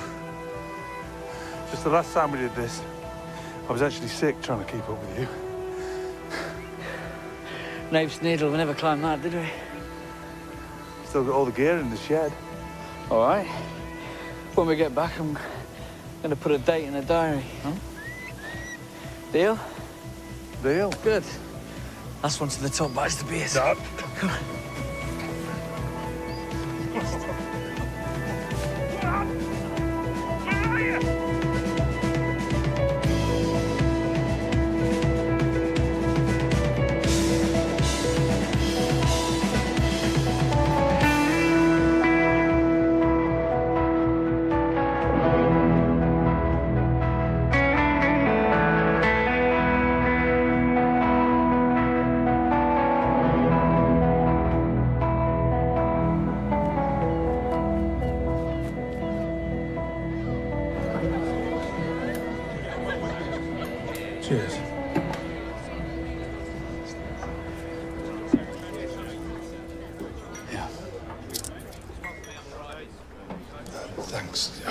I wouldn't normally take it, but, What? No, it's fine. What? I got laid off yesterday. Joking. Why? I don't know, really. Orders are right down, they're cutting back, and last in, first out, I guess. But I'm sure it's got nothing to do with you. Right, okay. My solicitor rang yesterday. Apparently one of the tabloids is still sniffing around. Dave, I really don't need... I need the money, Phil. I need the money to fight the case. To buy the kids the basics, to live. Chances of me getting a job round here, 0. And you've worked yourself to the bone. For me, no. I'm going to make good.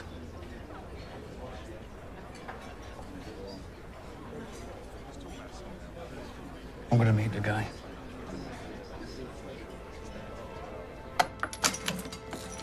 Truth is, David's right. No. Yeah. We can't stop Jack going now. He's a teenage boy. The more we try, the more he resists us. I also think we've got more important things to worry about. What more important than keeping our family together? I think we need to get you a lawyer.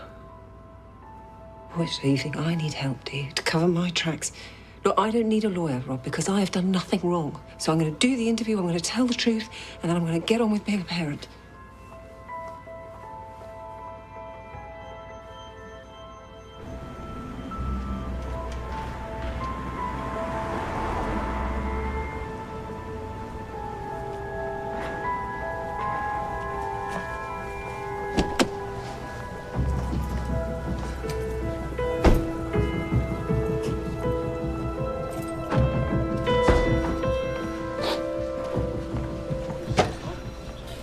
Hi, guys. You seen Joy Hudson around anywhere? I think she's in with Hillman. Thanks.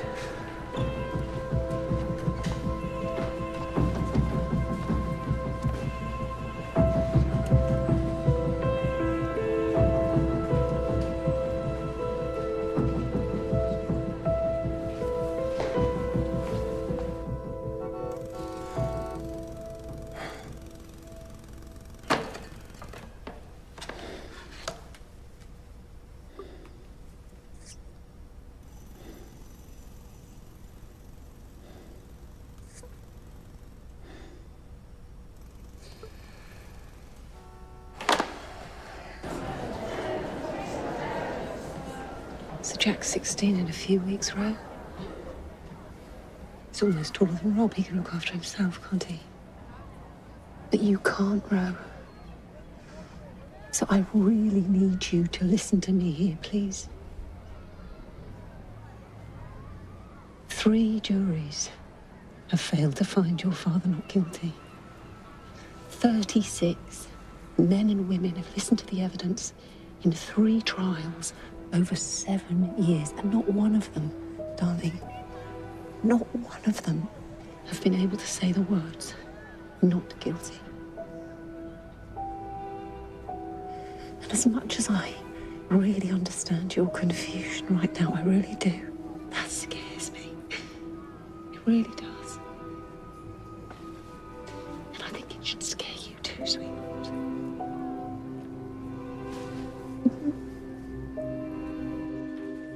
If it were 1 or 2 genuine mistakes, perhaps we could find a way around it. Sir. But this is way more than that.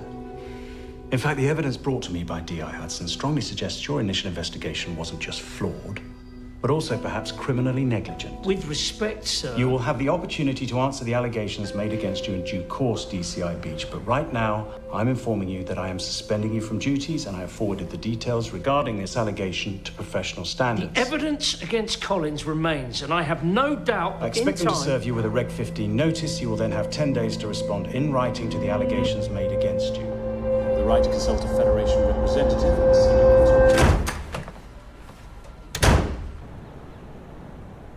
You're to go nowhere near my kids, okay? Which we wouldn't anyway. We know what they've been through already. And actually, what Sun readers are mainly interested in is your story. What you've been through, how you're moving forward. And how long would this go on for? We think 3 Saturdays. We always do a weekend personal interest story, and we're thinking prison years, the retrial and release, and then the future. These true-life crime stories play very well now with all the stuff on telly coming over from America. And for all of this, how much would you pay me? I've been authorised to offer you £10,000, David. I was hoping for more than that. I need more than that. Maybe if we'd done it immediately after the trial collapsed, but that's the best I can do, I'm afraid. Would you go to 15? I'm really sorry. 13, then.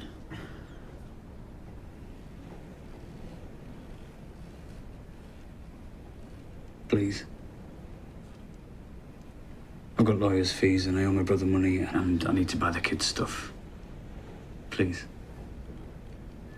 I can go to 12. If we start right now, here, see if we can get it in for this weekend. For 12. Okay. Gonna need a couple of signatures.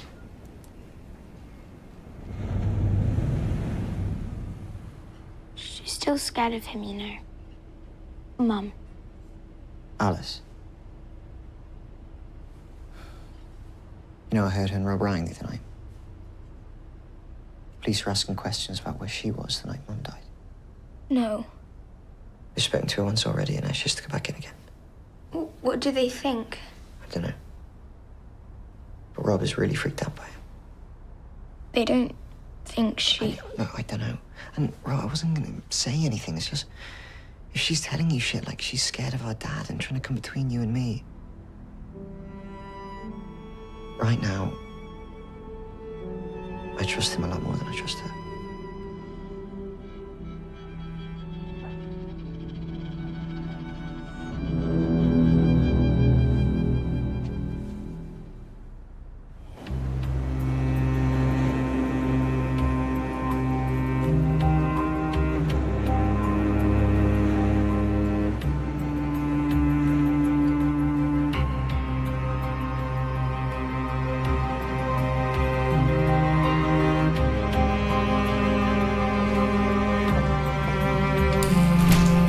Thanks for this, mate. I shouldn't be more than 10 minutes, okay?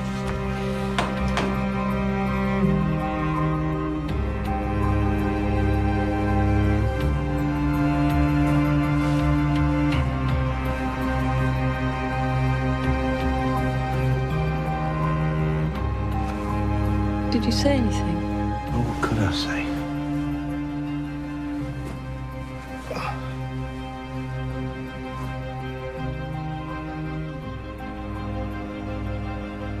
Do you trust me? Of course.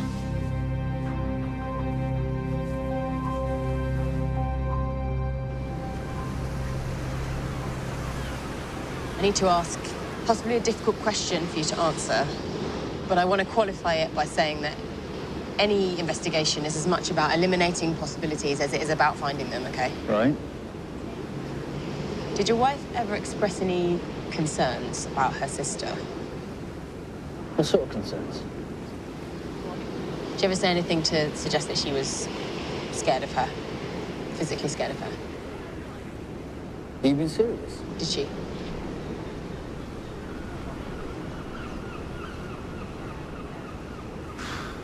As much as I would love to say yes. No. They had a fiery relationship, but they were sisters, you know, but I never got any sense that she thought that Alice would actually hurt her. Okay. Why do you ask? What have you found out? I can't disclose any more information Hey, at this time. No. She has my children. Yeah, no, I understand that, but I've told you everything I can at this stage. Thank you very much. Do you have any kids, Kathy?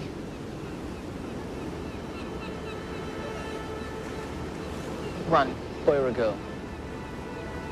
A boy. Right, and if you found out that he was in any kind of danger, then you would have to know, wouldn't you? Wouldn't you? You'd have to know, so... I think Alice has brought them up very well for 7 years, and I'm sure that they're completely safe.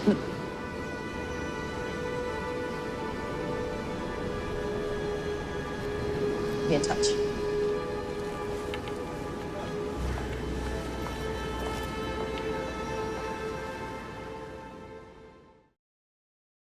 I've asked Alice Moffat for a minute-by-minute timeline of where she was from leaving Tara at 9:55 to approximately 8 the next morning. And Graham, can you do a full sweep on her? See if she had any previous history, cautions, bindovers, parking tickets, anything at all? Yep. Well, are we seriously now suggesting she's a possible suspect? She was jealous of what her sister had, the career, the kids, and she owed her nearly £20,000, which she couldn't pay back. Yes, she's a suspect. As indeed is Tom Wilson. He's now confessed to being in a troubled relationship with Tara. And we know that on more than one occasion they fought. The question is, did it ever spill over into anything more? Steve, let's go back over his movements that night, look through all the original CCTV footage and all the original witness statements, please. Go. And then lastly, David Collins. The most damning evidence against him has always been his wife's blood on his coat. His defense convinced the jury that cross-contamination was a possible reason. Was it a likely one? Mary-Louise, you speak to the lab again. Okay, that's it. Thanks, guys. What happened with DCR Beach, Gov? We already got served with a Reg 15 yesterday. Reg 15s are signed off by the head of PSU. I don't know anything about that, but I was asked to give an update on the investigation, how it's moved on, which I did.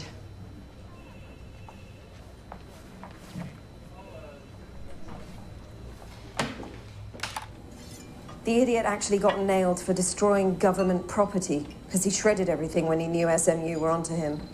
And how compromised were his methods? How about very fucking compromised? So what was he actually doing or not doing? Everything. Buying cheap materials, invoicing for government standard and pocketing the difference, reusing disposable Petri dishes. His cleaning and log protocols were totally chaotic. And he really did shred everything. We have no records I can look at all. Why else do you think Collins got off? Okay. So his coat. Run it through testing again. Have you got any idea how many times that coat's been looked at? I want it done again. The blood was clearly in a spatter pattern. That was never cross-contamination. ASAP. Please. So what else am I looking for? Everything. Hair, sweat, skin, fibers, foreign debris. Anything, everything. I told the original officer all that. Nothing's changed. So you got home about 10:15. You had a cup of tea and went to bed at about 11. And then you woke up at about 9, just before getting the bus to work, arriving slightly late, just after 10. Yes. And we have a record of one last call to Tara's mobile. This one at 10:27 from your landline. Yes. Which she didn't answer. No. And you didn't leave a message. I went through all this 7 years ago. And this call suggests that you couldn't have been anywhere near Hailsham at that time? No. And Rob was at home when you got back? Yes. And he'll corroborate these timings? Yes. Can you tell me then why your car was clocked by a speed camera doing 57 miles an hour in a 30-mile-an-hour zone halfway between your house and Tara's at 10:26 that night? What? We've just learned that your car was photographed speeding at 10:26 on the B3307. Well, I don't know. Could it have been you driving? No, I'd been drinking. No, it wasn't me. Did anyone apart from your husband have access to your car? No. Did you report it stolen? No. So it must have been Rob. Well, I don't know. Except you said in your original statement and just now to us that he was with you all night. Could he have taken the car without you realizing? I suppose it's possible. And can I ask then if, when you came in, you told him about the row you just... I don't remember specifically. It was 7 years ago. But I imagine I would have done, yes. And obviously he knew about the money you'd borrowed from her and not yet paid back. What time did you say you work again, sorry? About 9. And he was in the house then? Yes, definitely. Are you sure, Alice? You've already given us several very different accounts of your movements that night. Yeah, he was there. He It was there, I promise.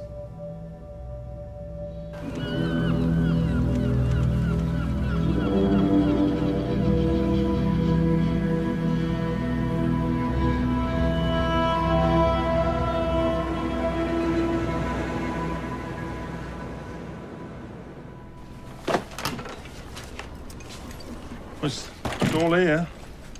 It's all in good nick as well.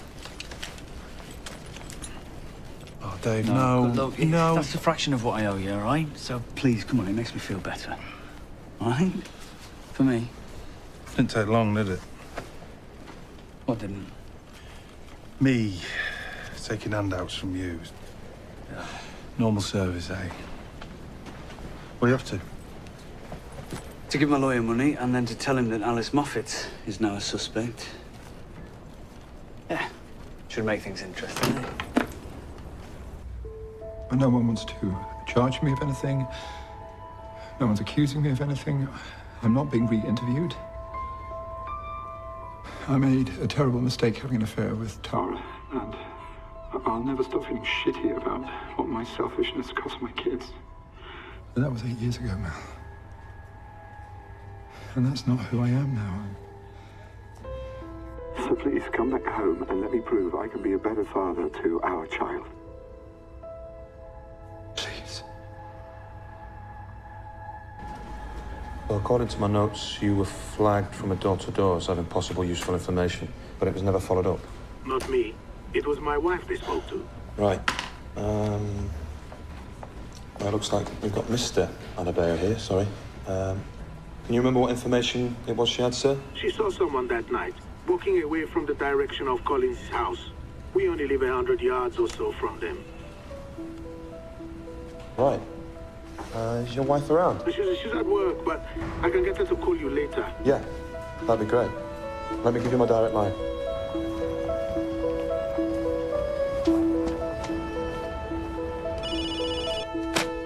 It's all there. So, which do you want me to concentrate on? The house or the kids?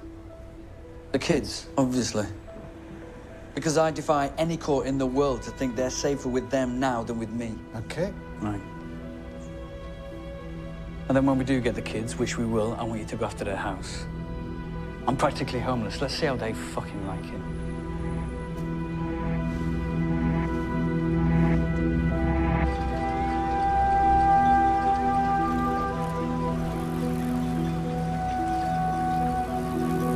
No worries. Yeah, see you then. He's really sorry, mate, but he's not going to be back for a while. He's had to go to town short notice. Why? Following up on some work possibilities, I think. Fine. I mean, you're very welcome to wait. It's fine. I'll come back tomorrow.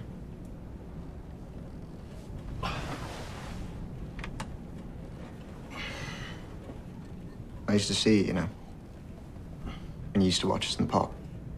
And that was me thinking I had a future in special ops. I always wanted to come visit after you moved down. It felt unfair that you got caught up in everything. But Mum, Alice, thought it'd be confusing for us. Well, I'm sure she didn't make the decision lightly. Look, I know things got really messy after your mum died. But I think Alice is basically a good person. Don't you? Whatever happened to Auntie Gemma? When you guys were down from Bolton, used to babysit us. Bring us donuts. We liked Auntie Gem. Yeah, she went back to live with her folks in Burnley. Why? Oh, you know, it was hard after the trial.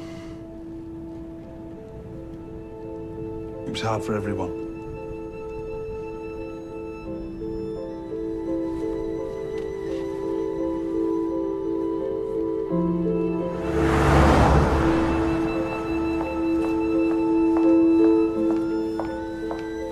How could you have done that? Jesus. Well, how could you actually have gone to Hillman? You shouldn't be here. How could you do that to me? I didn't do anything to you. You did it yourself. You ignored key evidence. You failed to make a full disclosure. You lied, Will. I loved you so much. Oh, yeah, you loved me so much that you did everything you could to manipulate me into protecting you. And I loved you, and Jacob loved you, and you betrayed us both. So that's what this is, revenge. No, it isn't, because unlike you, I don't let my personal life interfere with my work. Oh, yeah? Listen. Fuck, Will. You're drunk. Go home. Don't come here again. I'm sorry. I just want to show you this. I'm guessing you've not found it yet. It was only introduced pre-sentencing. The truth. Kath? My methods may leave a little bit to be desired, but the truth, I've always had a nose for the truth, and I think you know that. And deep down, I think you still know it was Collins.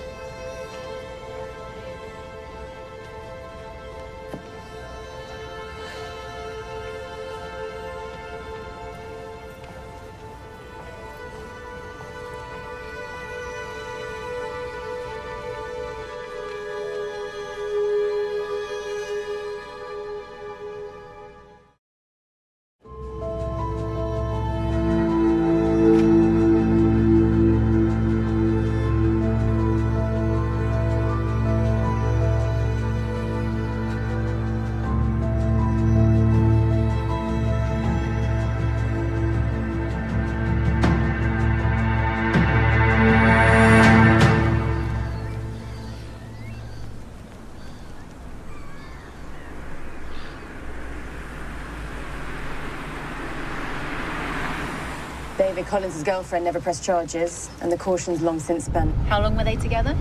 2 years. Proper relationship. Jesus. Yeah. So, I want us to try and track her down, get her side of things, because if Collins did do that, that's a history of domestic violence, and that is not good. Hang on a minute. Am I under arrest? No, not at the moment. This would be a voluntary interview relating to questions we have following our interview with your wife. But I am going to caution you. What have you said, love? I haven't said anything, sweetheart, I swear. I can tell you that you don't have to say anything, but it may harm your defence if you do not mention when questioned, something which you later rely on in court. Anything you do say may be given in evidence. Okay. I don't want to do this here. Can we do it at the station, please? Of course. After you.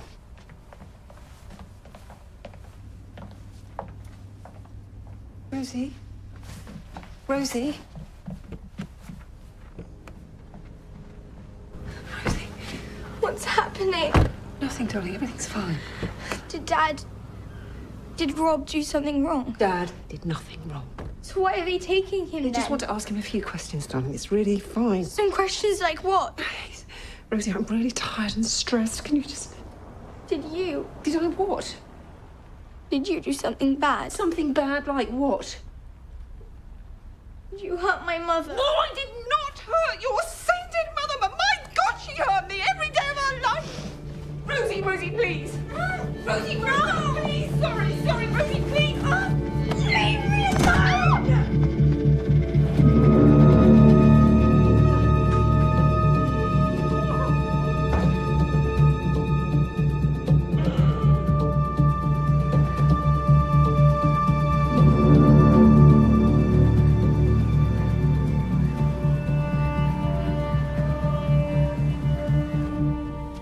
Yes, it was me driving the car. Okay. Where are you heading? I was looking for a late-night chemist. There's one in Exminster. Okay, for what? Alice had been on antidepressants for some time, since the IVF problems we'd had, and she'd run out a few days before. She had a new prescription, but she hadn't picked it up. And when she got back that night, she was crying, upset. She was very low, and I decided to see if I could pick up her medication. At 10:30 at night? Yes. So what difference would it have made going in the morning? Antidepressants can take weeks to get into your system. Yeah, I know. But I wanted to get out as well. We'd rowed, and I wanted some time to think. Rowed about what? Tara, how to deal with her behavior. I wanted to cut her off for good, but Alice would never contemplate that. Would it be fair to say that you didn't like Tara? No, it wouldn't be fair to say that at all. It would be fair to say that I hated her for the pain she caused my wife. Did you get the prescription? No. No, the chemist closed at 11. I got there about 5 past. That would have been while I was speeding. Right. I don't have a map in front of me, obviously, but am I right in thinking that to get from where you were then living to Exminster, you would have had to pass through Hailsham? Yes. And the camera snapped you in Slinfield. How many miles is that before Hailsham, would you say? About 2, 3? Yeah, about that. So Tara's train gets in at 10:35. A few minutes to get off the platform, down onto the road. Let's say 10:40. Would you say that was about the time you were passing through? Yes. Did you see her? Sadly not, otherwise she might still be alive. Yeah, absolutely certain. Absolutely. You work at a boatyard, don't you? Yes. What do you do there, specifically? Anything and everything. You work with ropes? Yes, sometimes. Do you know what a butterfly knot is? Yeah, of course. Okay. Thank you so much for your time.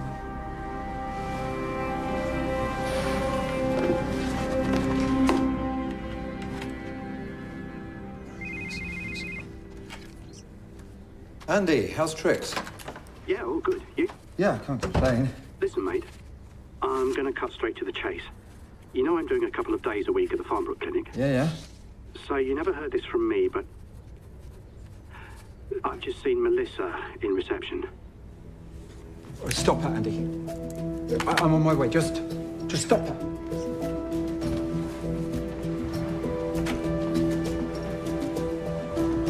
Gov, I've just spoken to an old witness that was never followed up. Yeah? So she lives on the same road as the Collins. And on the night of the murder, as she was arriving home, she saw Tom Wilson walking away from the Collins house. Right, yeah. We know this. No, it's not that. It's the timing. She says it was definitely around 11:30. What makes her so sure? She was working at Anderson's, the meatpacking place, doing shift work. The later she finishes at 11, it took her 10 minutes to get out.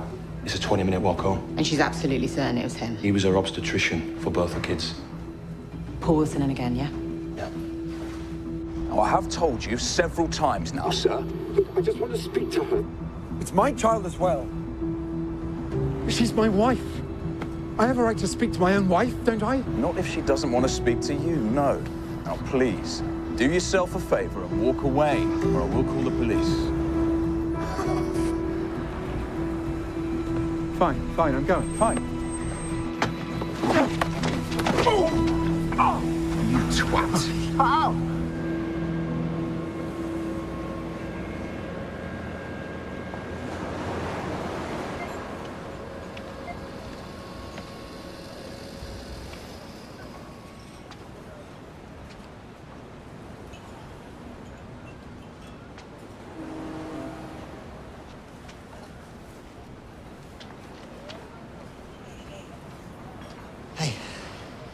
Hi. What happened? The police, they came and took Dad away, and Mum started shouting at me, and I just had to get out of there. Yeah. So do you want to go say hello?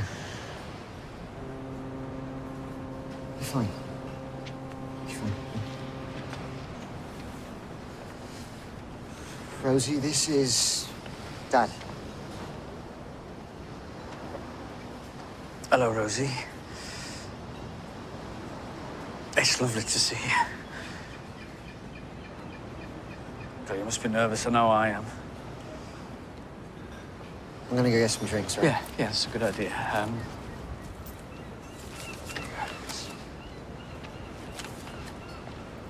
Should we sit down?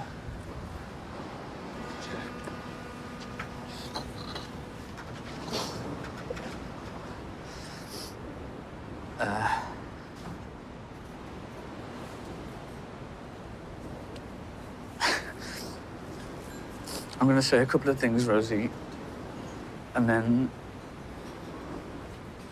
then I'll shut up. Okay. Firstly, I loved your mum so much. I would never have hurt a hair on her head. And I was just as devastated as you were when she died.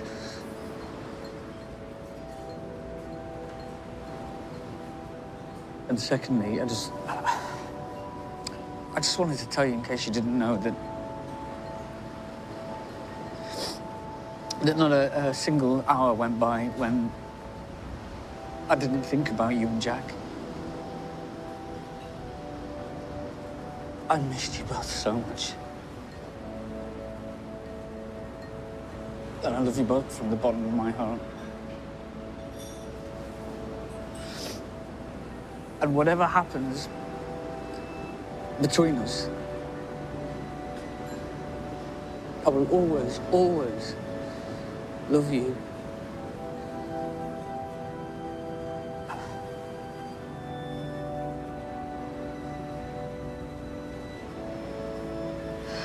I didn't think I'd remember anything about you, but I do. What do you remember? Your smell. Soap and jumpers.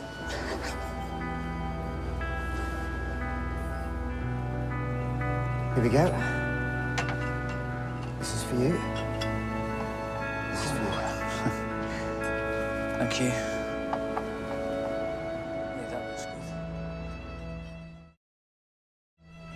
Okay. Thanks so much for your help. Right. That was Collins's girlfriend. When they were students, they were in a boozer, both very drunk, and she swears blind it was actually her hitting Collins. So where did he get the caution? The arresting officer didn't believe her, thought she was scared of him. Right. And the officer told Collins that if he didn't accept the caution, he'd charge him. Okay. Good work.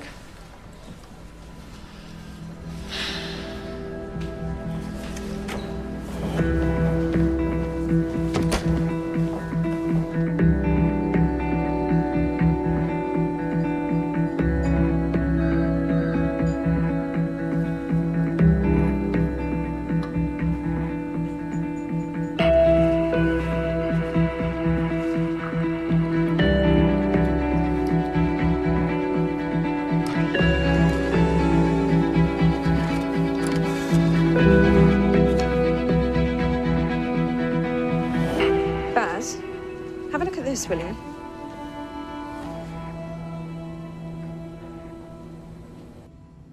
She told me the day before that she was going to tell David about us. And then she was going to tell my wife. And that night, he invited me around to play poker. And he was really weird with me. Really odd. And I thought that he must know. And that he was sort of testing me. And then later that night,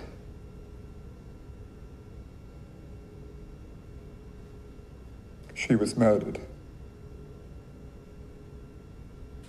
And obviously, he was a suspect.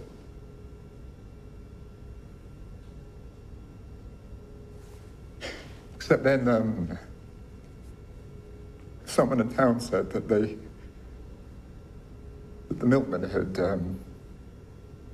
had seen him at 5:30.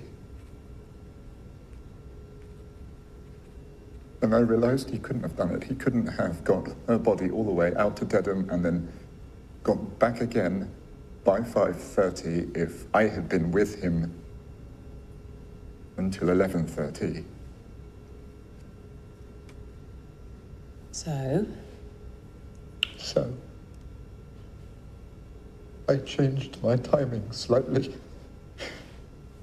to keep him in custody so that he wouldn't say anything to my wife about me in town.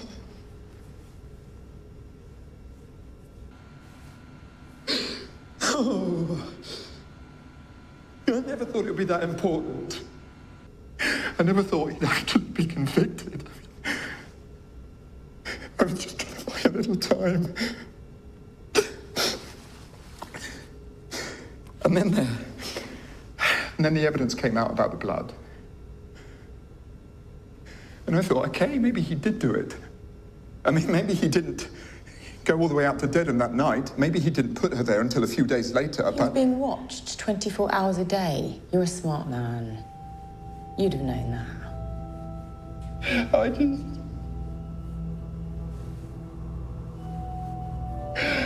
The longer it went on, the more scared I became.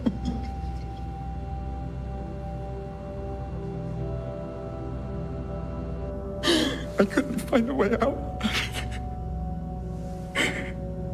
I'm sorry, I'm truly sorry. At that time, your house was on the other side of the station, wasn't it? She got off the train at 10:35. I didn't go past the station for at least an hour. Well, she was drunk. She might have passed out somewhere. She might have been sick. She might have met someone. We don't know what happened to her. I swear I did not kill her. But we do know that she wasn't at her house, don't we? Yeah, she wasn't at her house. And we do know that you would clearly have stopped at nothing to conceal your affair. I didn't kill her. Did you actually say you thought it was me who killed her? Of course I didn't. They just asked me who was driving the car, and I was shocked because I didn't even know you'd gone out. So you were passed out? A fairly regular occurrence at that time. Well, why didn't you tell me in the morning? Well, I don't know, I forgot. I didn't even need my pills that night. I thought you did, sorry. So what else did you think I needed, Rob? What else did you think you should do for me? Sammy. You tell me. I'm not the one who attacked her. I did not attack her. Listen, they told me some of the things you said in your texts. I was angry and drunk. Yeah? Well, they scared me, and you know what? I don't blame the kids for wanting to go back to their daddy. No, He's a safer bet than living here. Said that. You just more or less accused me of killing your sister. Okay, so, sorry. Say again what the flakes contained. Dibutyl phthalate, camphor, and ferric ferrocyanide. How was this not found before? Just more sophisticated tests available now. And so, ferrocyanide, I mean, what is that? Sounds like some sort of poison to me. No, not a poison. None of them are poisons. They're just some of the ingredients of a very everyday compound. What we found in both pockets of the coat are trace elements of a woman's nail varnish. 1 second. Yeah, Hudson. Gov is me. Say all that again to my governor.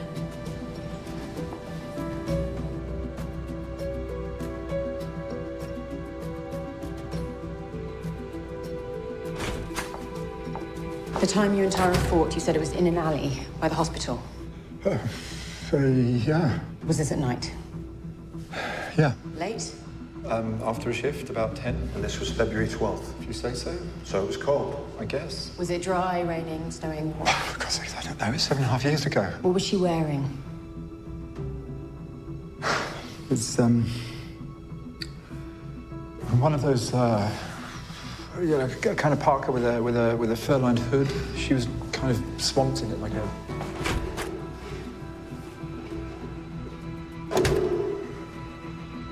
Great, thanks. It was -3 on February the 12th, 2009. So it's freezing cold. Tara can't find her coat, or hers isn't warm enough, so she grabs her husband's on the way out. I do it all the time. And that's why her blood was on it. Not from her murder, but from when Tom Wilson hit her 3 months before. She's wearing David's coat.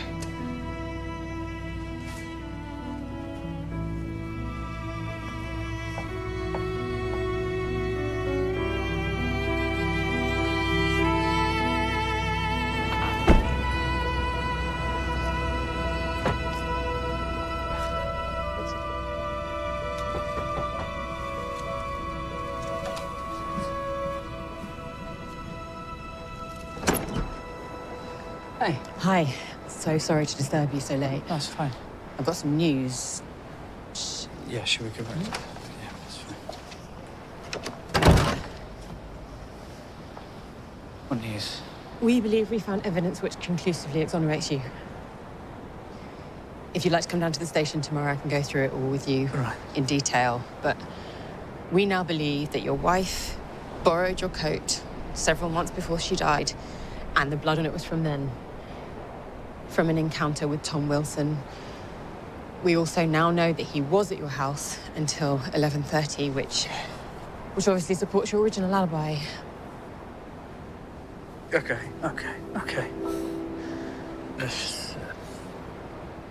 I'm so sorry, David. I'm so sorry for everything you've been through.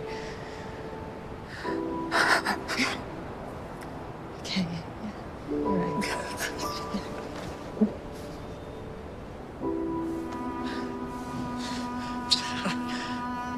Sorry. It's okay. Yeah.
Where have you been? I've been calling and calling. What's happened? I didn't know you were getting a copy delivered. Jack beat me to it. Oh.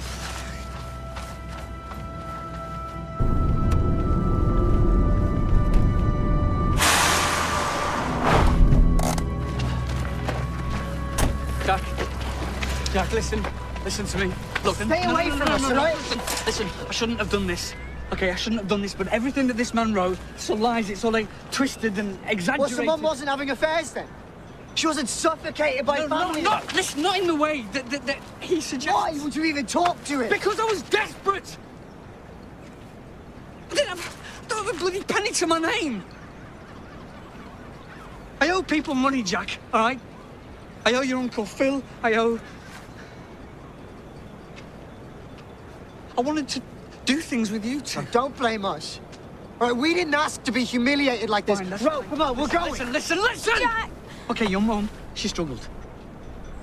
She struggled with this place and she struggled with me. And sometimes I think she felt like she thought her life could have turned out differently. But the one thing that she never regretted was having you two. Okay, you were the brightest stars in her entire life. And I'm so sorry for everything that you've been through, and you didn't deserve any of it.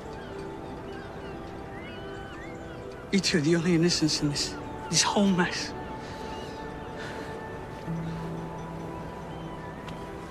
So, please, don't listen to these lies.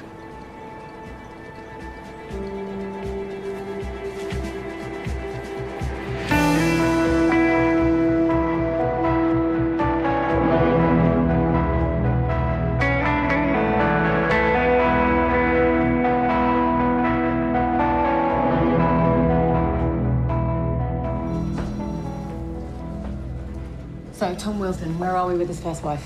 She's clammed up on us. She doesn't want to cooperate. Make her. Threaten her with obstruction, if you have to. We need to know what sort of man he was, what he liked to do. Would he have owned the sort of equipment used in the disposal of Tara's body? Did you speak to the DVLA? They confirmed the Milfits only had one car registered in their name at the time of Tara's death. And we know Alice walked into town every day. So we can assume that Rob used the car for work. He would have had ropes, tarpaulin, tools in the back. Tom Wilson, on the other hand, he left the Collins house on foot that night. So he might have encountered Tara at the station, but if he did attack her, he would have had to conceal the body, source a car, and the necessary gear before returning to dispose of her. The timing's tight. Yeah. We need to get the Moffats back in, separately this time. Right, boss. Right, boss. I'm surprised you have the nerve to come back here after what you did. That was our baby, Melissa. Our future. And you didn't even have the decency. Don't you dare talk to me about decency. I have done nothing wrong. How many You times? sent an innocent man to jail. You slept with his wife. You paid Louise to cover for you. And you lied. You lied to my face again and again. I was just trying to protect you. You're a coward, Tom. And a fantasist. You keep telling yourself that it's my fault. But you destroyed our family. No one else.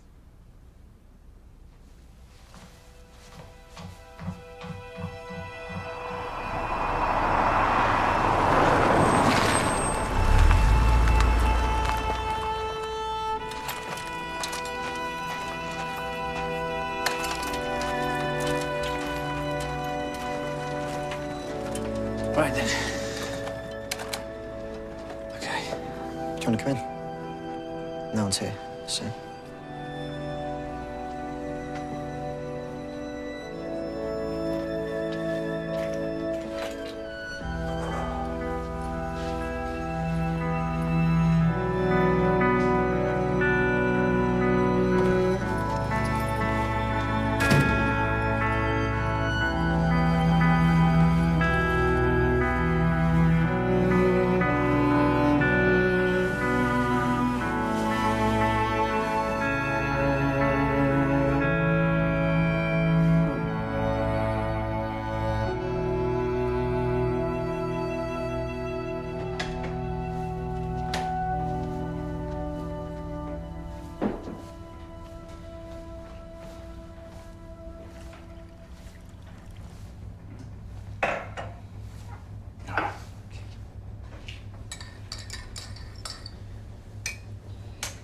Do you like living here?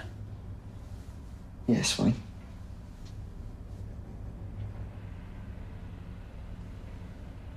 Have they been good to you? You always felt loved and looked after? Yeah. And safe? Have you always felt safe here? You don't? You don't think they could have had something to do with Mum's death? I don't know. I really don't know.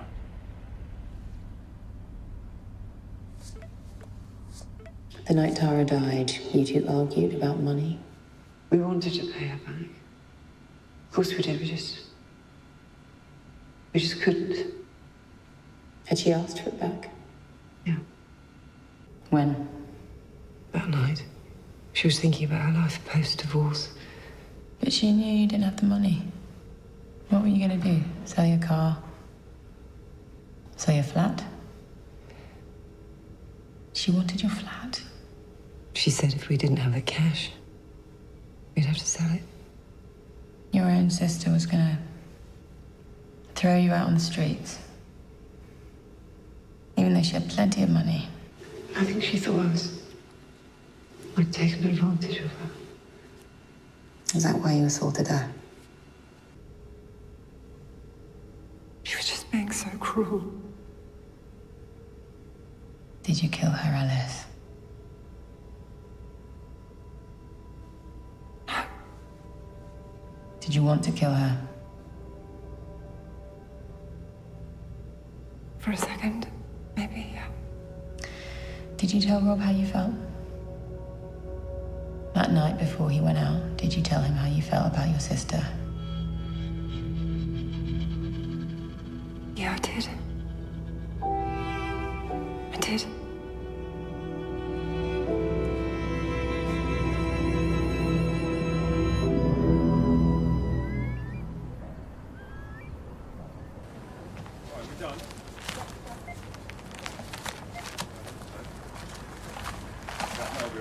Not sure I see the point in that.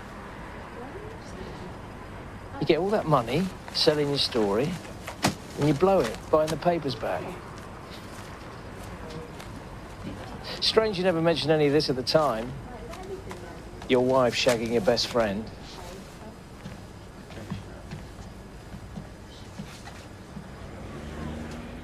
I bet that drove you mad, didn't it? Knowing he was giving her what you couldn't. Is that why you did it? Is that why you took a hammer to her? Smashed her skull in? I know you killed her, David. Why don't you just get it off your chest?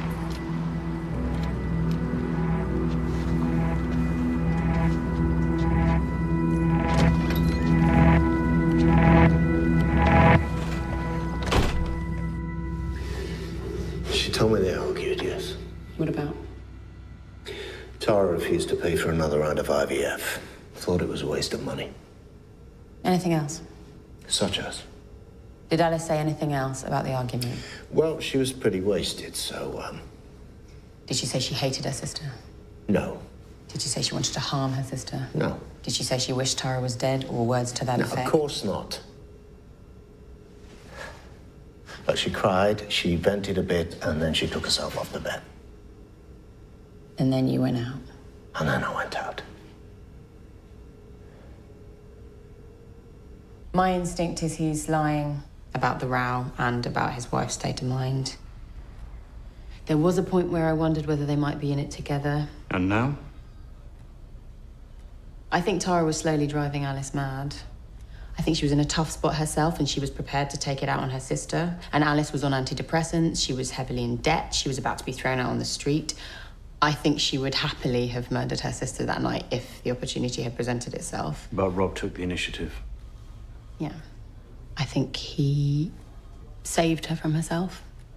He could see what was happening and he acted to protect her.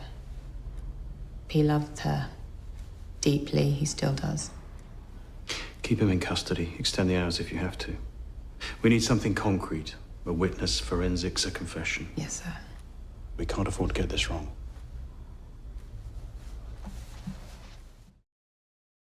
You told us that Dad beat Mum up, and you said she was terrified. That is what your mum told me. But did you ever see him hit her? Please, Jack, come on. It's okay, you can answer the question. No, I didn't. But she had marks on her, you know.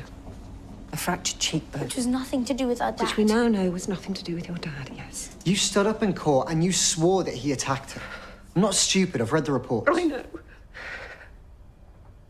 And I was wrong that I helped to convict David, but at the time I absolutely believed what I was saying. Did you? Yes, I did.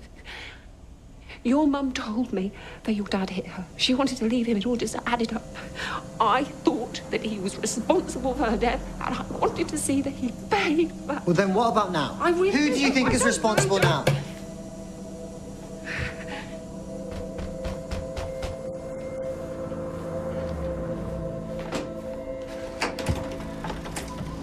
South Downs Police. Warrant to search the premises. I'd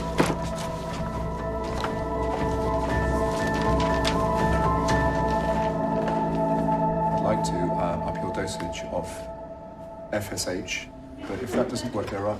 Excuse me. Oh, for God's sake, Louise, I am with a patient. We need to talk. I'm sorry, would you give us a moment, please?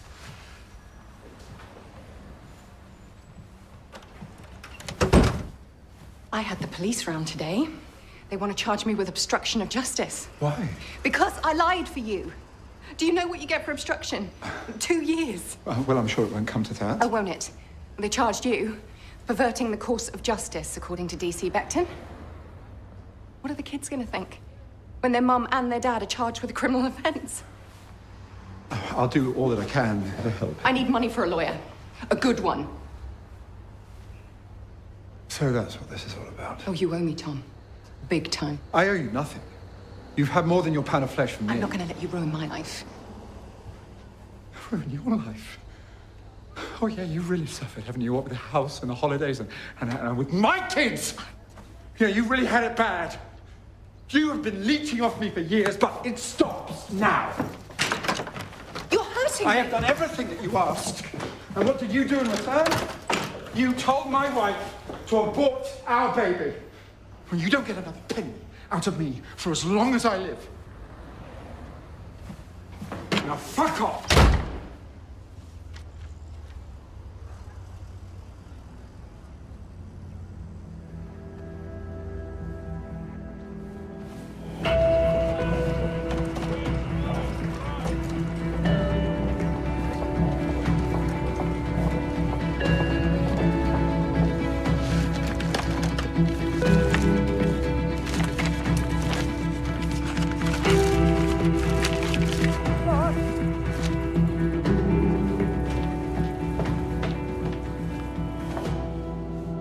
I don't think you're a bad man, Rob. I'm sure you regret what you did to Tara. I think you found Tara that night. And in that moment, at that time, your actions made perfect sense. Because Alice had already told you she wanted her sister dead. You know, she'd given you the go-ahead. So you killed her. No. How long have you been using Robertson and Carter tarpaulins? What? We found one today in your boatyard, the same make as the one Tara's body was wrapped in. Everyone uses RNC tops. It won't be hard for us to check the dates, Rob. Okay? And the longer you hold out, the worse it looks. So, why don't you just do the right thing? One word from you, and all that pain, all that uncertainty just goes away. Tara will have justice, you will have a clear conscience, and Alice and your family will be able to move on.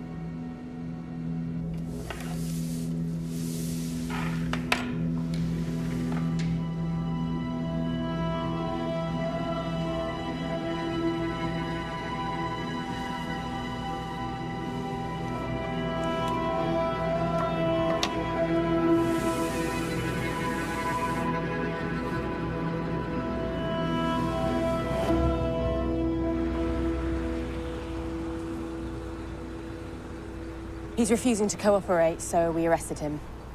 Hopefully some time in custody will encourage him to reconsider. Could you be wrong about this? Are you looking at anyone else? No, we're not looking at anyone else. Okay. I know it's difficult to take in, but this is good news, David. Yeah. Yeah, I think, thank you, Kathy. Yeah, that's what I'm trying to say. Thank you.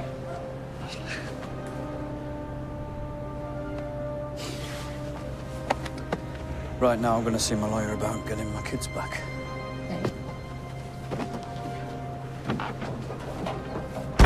You can't kick me out. I built this bloody practice from scratch. You wouldn't have a single patient if it wasn't for me. This place is built on my reputation. It's my name above the door. And there's the problem. The adverse publicity surrounding the Collins case has been hugely damaging to this practice. It'll blow over. Will it? When you've already been charged with perverting the course of justice? You shouldn't believe everything my ex-wife tells you. We don't, which is why we rang the police earlier. In these circumstances, it's our view that your continued employment here is detrimental to the business. So we're suspending you, pending an official internal investigation. Your patient list will revert to me, and your appointment's rescheduled. You will be required to leave the building immediately.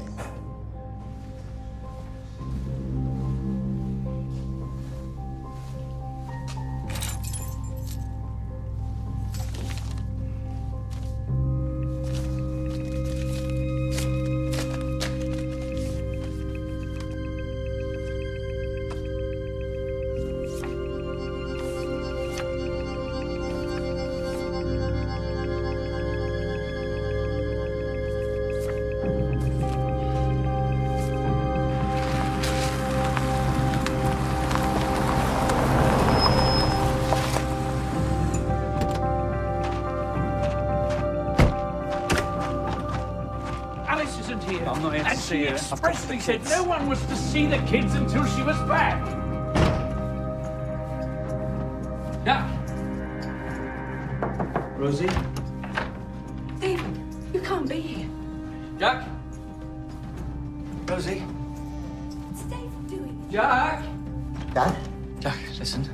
I need to speak to you and your sister. Where is she? Talk to your lawyer. He can get a message to you. It's 5 minutes. That's all I need. Listen, if the situation changes, if your husband is charged, then you can arrange a visit. Please, I just want to speak to him. There's nothing you can do here, Alice. Go home.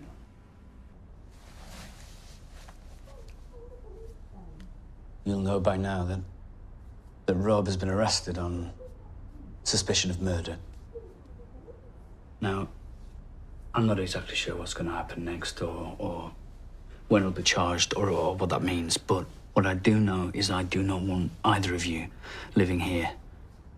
Now, nothing's going to happen without your say-so, but I've instructed my lawyers to apply for what's called an emergency custody order, which means that you come and live with me just until things have settled.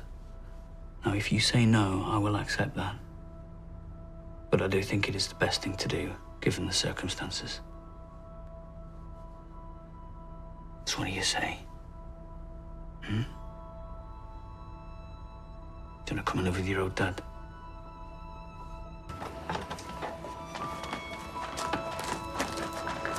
There you go.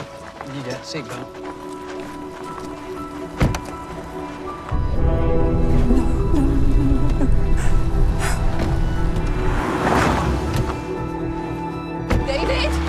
David, please! Please, you can't just take them! David, please! It's already done. Talk to your lawyers. No! Please! Please!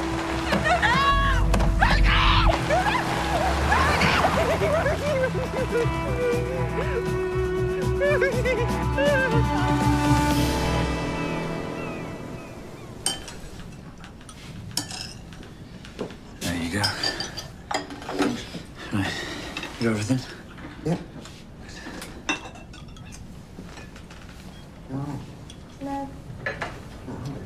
They hardly slept a wink. Rosie was crying half the night. It was bound to take them a while to adjust. I just wish we'd left 10 minutes earlier. You did the right thing. And you got what you wanted. So try to enjoy it.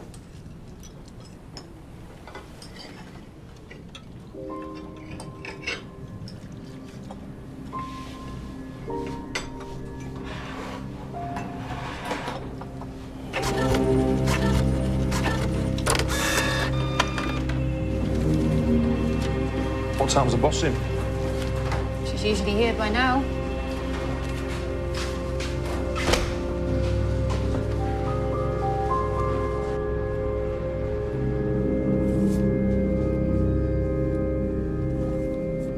There's nothing to tell, sir. These are entirely innocent. He was upset. I was reassuring him. That your job now, is it? Sometimes, yeah. How many times have you met him on your own, away from the station? A handful of occasions. Where? At a cafe, at his home, on the pier. But only because I was trying to build up trust with him, and there was no way I could do that here at the station. You knew this had to be done by the book, that we couldn't afford any mistakes, and yet you choose to go on a series of dates with a key suspect. They weren't dates. Well, that's what they bloody look like. What do you think the press would make of them? Do you have feelings for Collins? No, absolutely not. I feel sorry for him because he was robbed of being a dad for 7 years because of us, and I am ashamed of what this force has put him through.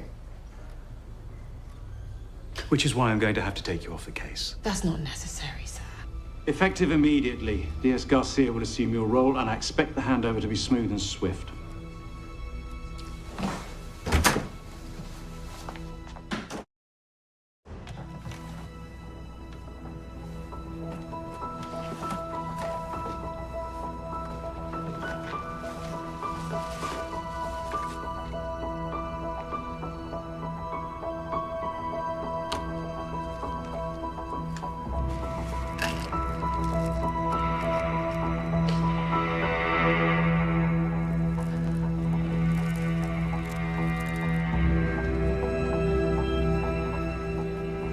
Rob Moffat's records were all over the place, so I went direct to Robson and Carter. The first time Rob Moffat bought tarpaulins from them was January 2010, 8 months after Tara Collins was killed.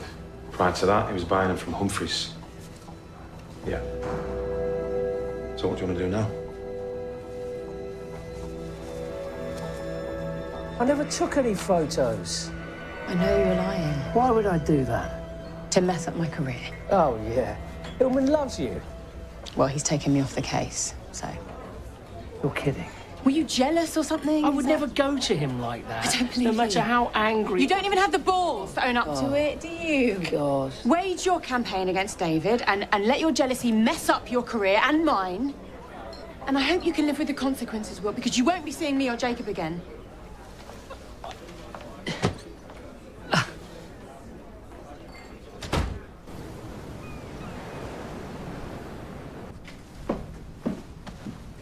This won't be forever. Really, Dad, it's fine. Once things have settled down a bit, I'll look for somewhere bigger, you know? Maybe somewhere away from Aylsham. Somewhere a bit more exciting. We could even head up north. My old stomping ground. You get a lot more bang for your buck up there. We can get somewhere with a nice big garden and a trampoline, or we could get some pets. But we don't have to decide now, I'm just thinking. I think a fresh start is going to be best for everyone.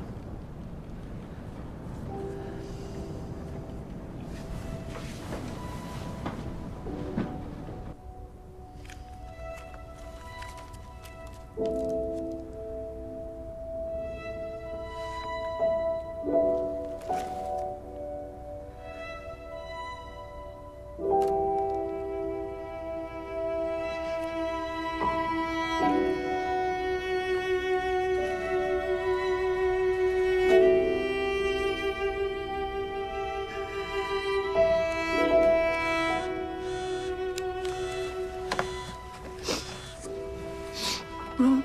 They're not charging me. What? It's over? Yeah, they've let me go, Alice. I'll come and get you, love. Yeah, that'll be great, thank you. I'll be as quick as I can. Okay, see you in a bit. Bye. Bye.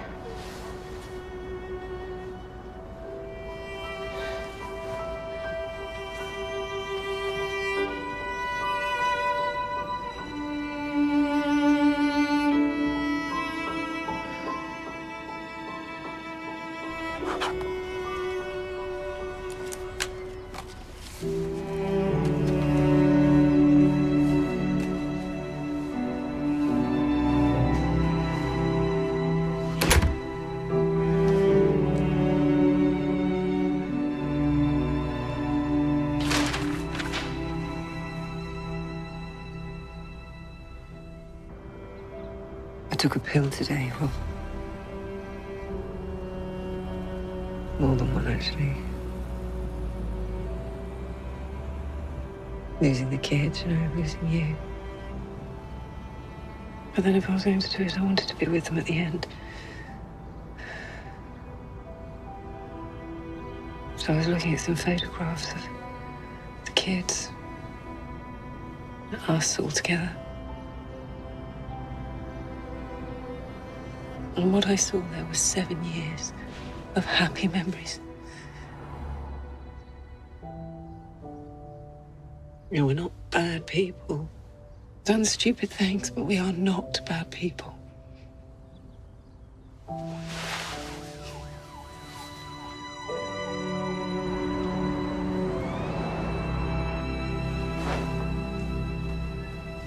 Did he say why he took the photos? No, he's denying it. But that's Will all over. Swear black is white to avoid admitting he made a mistake. Tell me about it. Sorry, that was kind of thoughtless, isn't it? Oh, he's fine.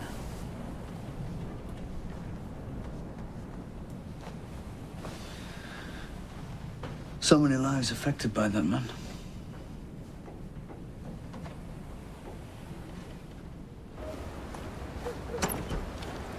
Kathy?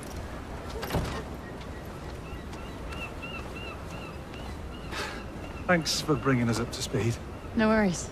But, I think it's best if we call time on these visits now. I mean, you've been very helpful, but you're off the case. All right. And David needs to spend some time with his kids now. I'm sure you understand. Is that what David wants? Sorry? Is it what he wants or what you want?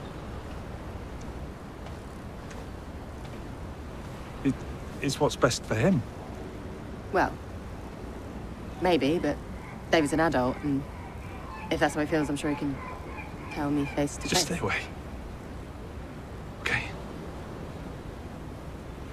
We don't want you here.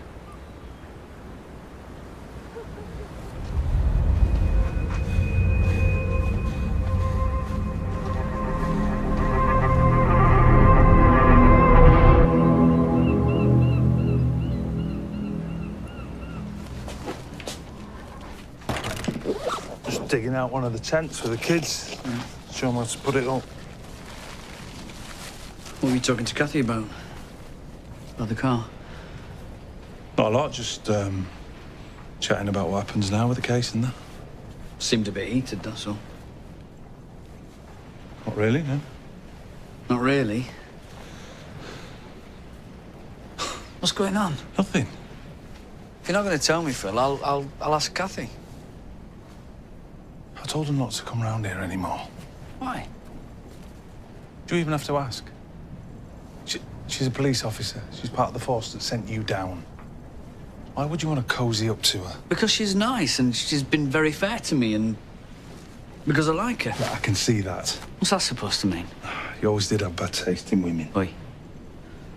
Easy, Phil. All right. Which is why your big brother has to look out for you. Kathy Hudson's trouble, mate. Trust me.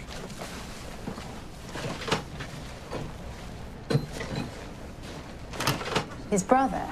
I don't know, Kath. I know, it's nuts, but humour me. Philip Collins. He worked for your company for a number of years, starting in May 2005. Okay, I get that, but is there anyone else there who was working for the company back then? Thank you. Mr. Robinson, I'm DS Mary-Louise Garcia. I'd like to talk with you about Philip Collins, if I may. That's right. He started with you in 05, I believe, and... Okay, I didn't realise that. Can you remember why he was let go? And can you remember when?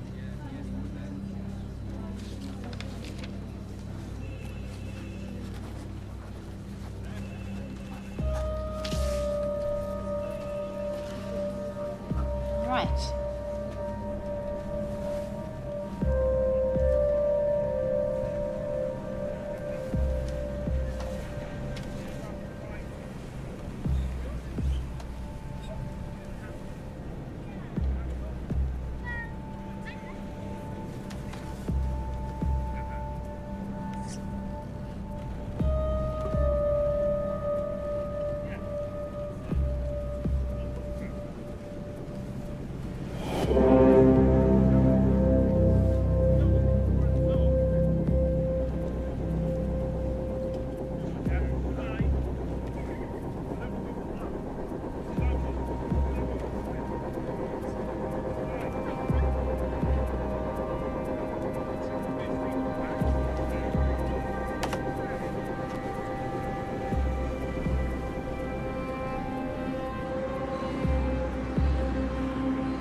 How can this guy be so sure?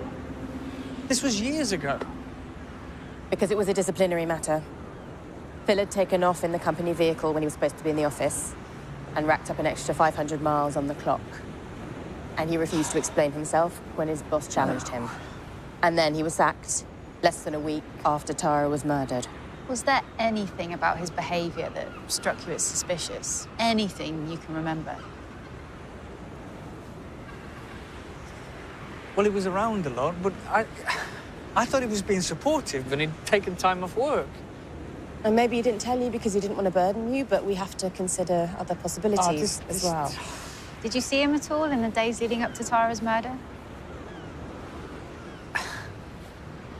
No, he was in Bolton. He was in Bolton on the day that Tara went missing. Because Tara had told me that she was leaving me and, you know, I was in bits. And then I called him the next morning to tell him that Tara was missing, and he was still there. He was still there.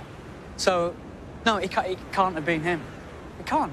His supervisor said he left work suddenly on the day Tara died. He took a phone call around 4 and then took off. He was at work the next morning, but looked a mess and wouldn't say where he'd been.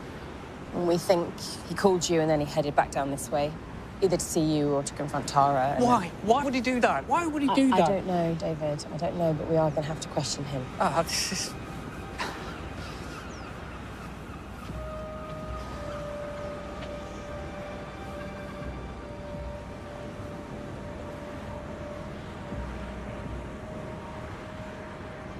The photographs that were sent to your boss.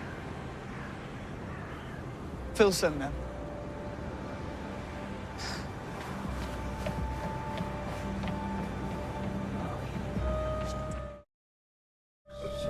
It doesn't matter.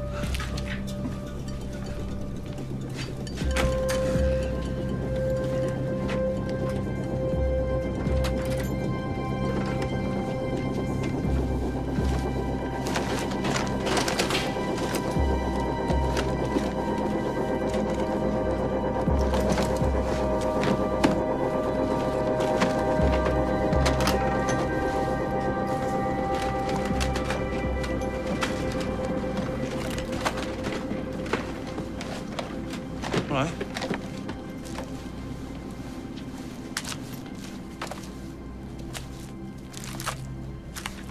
Dave.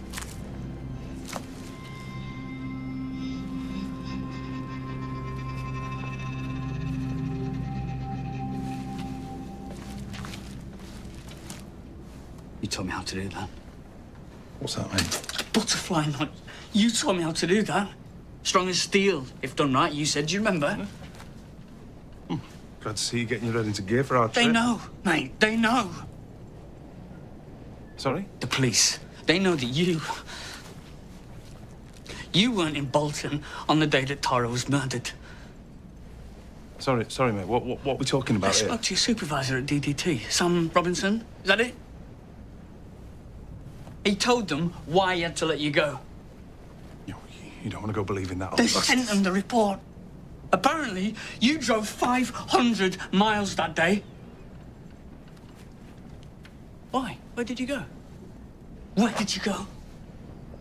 Hey, did you go anywhere nice? Did you go anywhere nice? I came down to see you. Told myself I was coming down to give you some moral support, but actually, mate, I came down to enjoy myself. Do you know what it's like being me? Hey, the older brother. The older brother who can't hold down a job, can't get a wife. Do you remember that look my girlfriends gave me when I introduced them to you? It was the same look. The same look Mum and Dad always gave me. Oh, my God. Disappointment. Here we go. Hey. Like they'd made a mistake. I had that for years, mate. Years and years. So I came down to watch you suffer. Little bro, with his big house, lovely family, was in a spot of bother. His wife was walking out on him, taking the kids with her. His business was in trouble. To be honest, mate, it was too good to miss. I'm not proud of myself. Don't get me wrong, I am a different man now. But back then... You tell me what happened, Phil. You tell me what happened.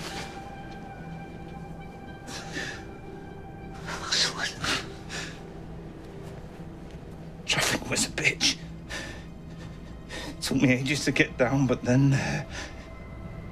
and I'm driving past the station and I see her. She's pissed. That's obvious enough. So I offered her a lift. I thought she'd say no. Tara always thought I was a prick. But this time she opts in. And she goes for it. Slagging you off. Slagging off her family. She actually called you a worm.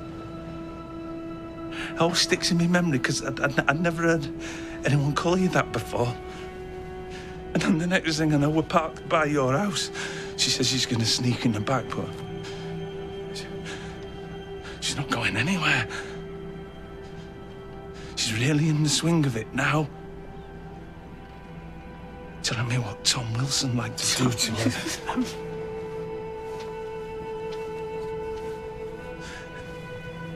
And I can't resist.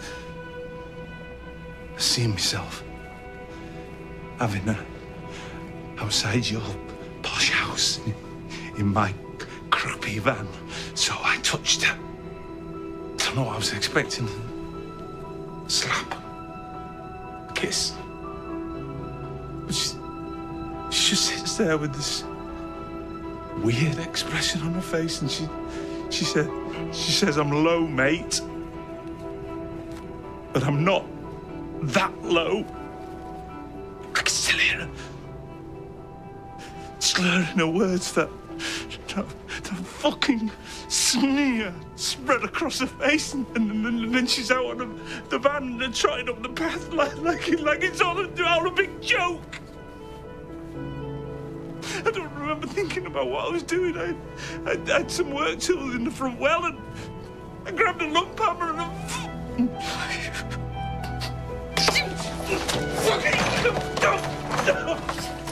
She was my wife. She was my wife.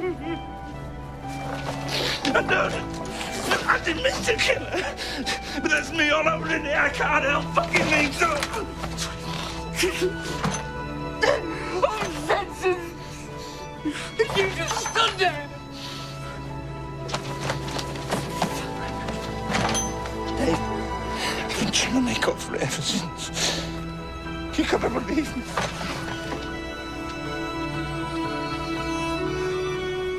Oh, big brother's sport, eh? I'm sorry. Sorry.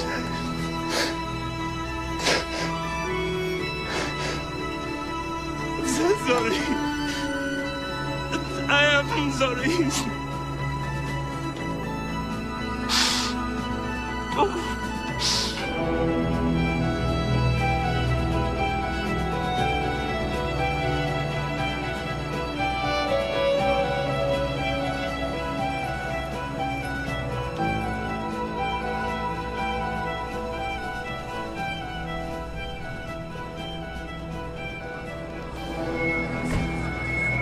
A 47-year-old man has now been charged with the murder of Tara Collins. I can confirm that we're no longer looking for anyone else in connection with this crime. We are satisfied with the way this investigation has been conducted, and I would like to pay tribute to DI Kathy Hudson and her team for their unstinting efforts. I would also like to take this opportunity to apologize to the Collins family. Should never have taken this long time.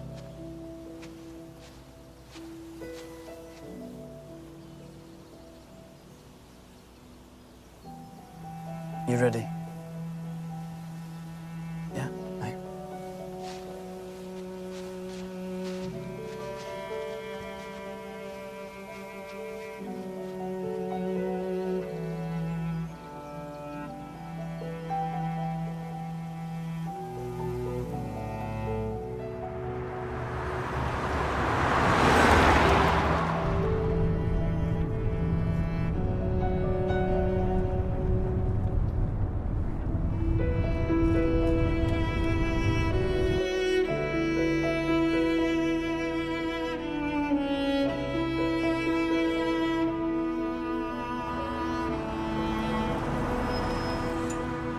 Here you go, fella. Thanks. There you go.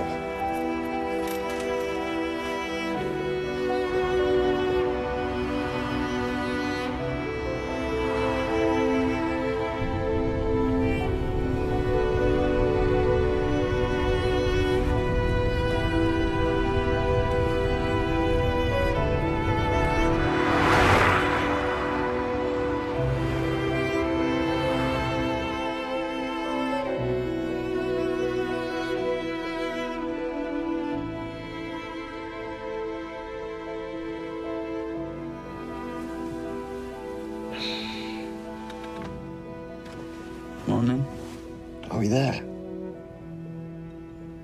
Yeah, we're here.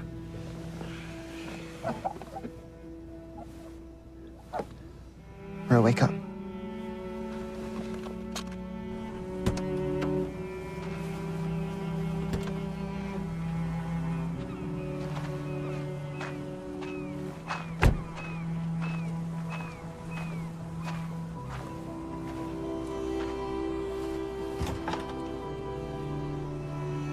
Jen?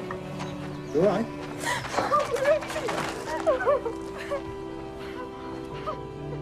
We decided to stay.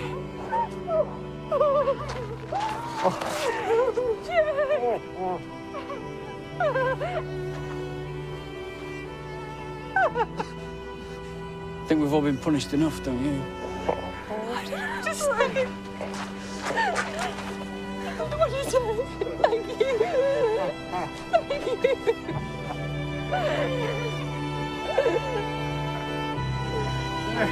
you.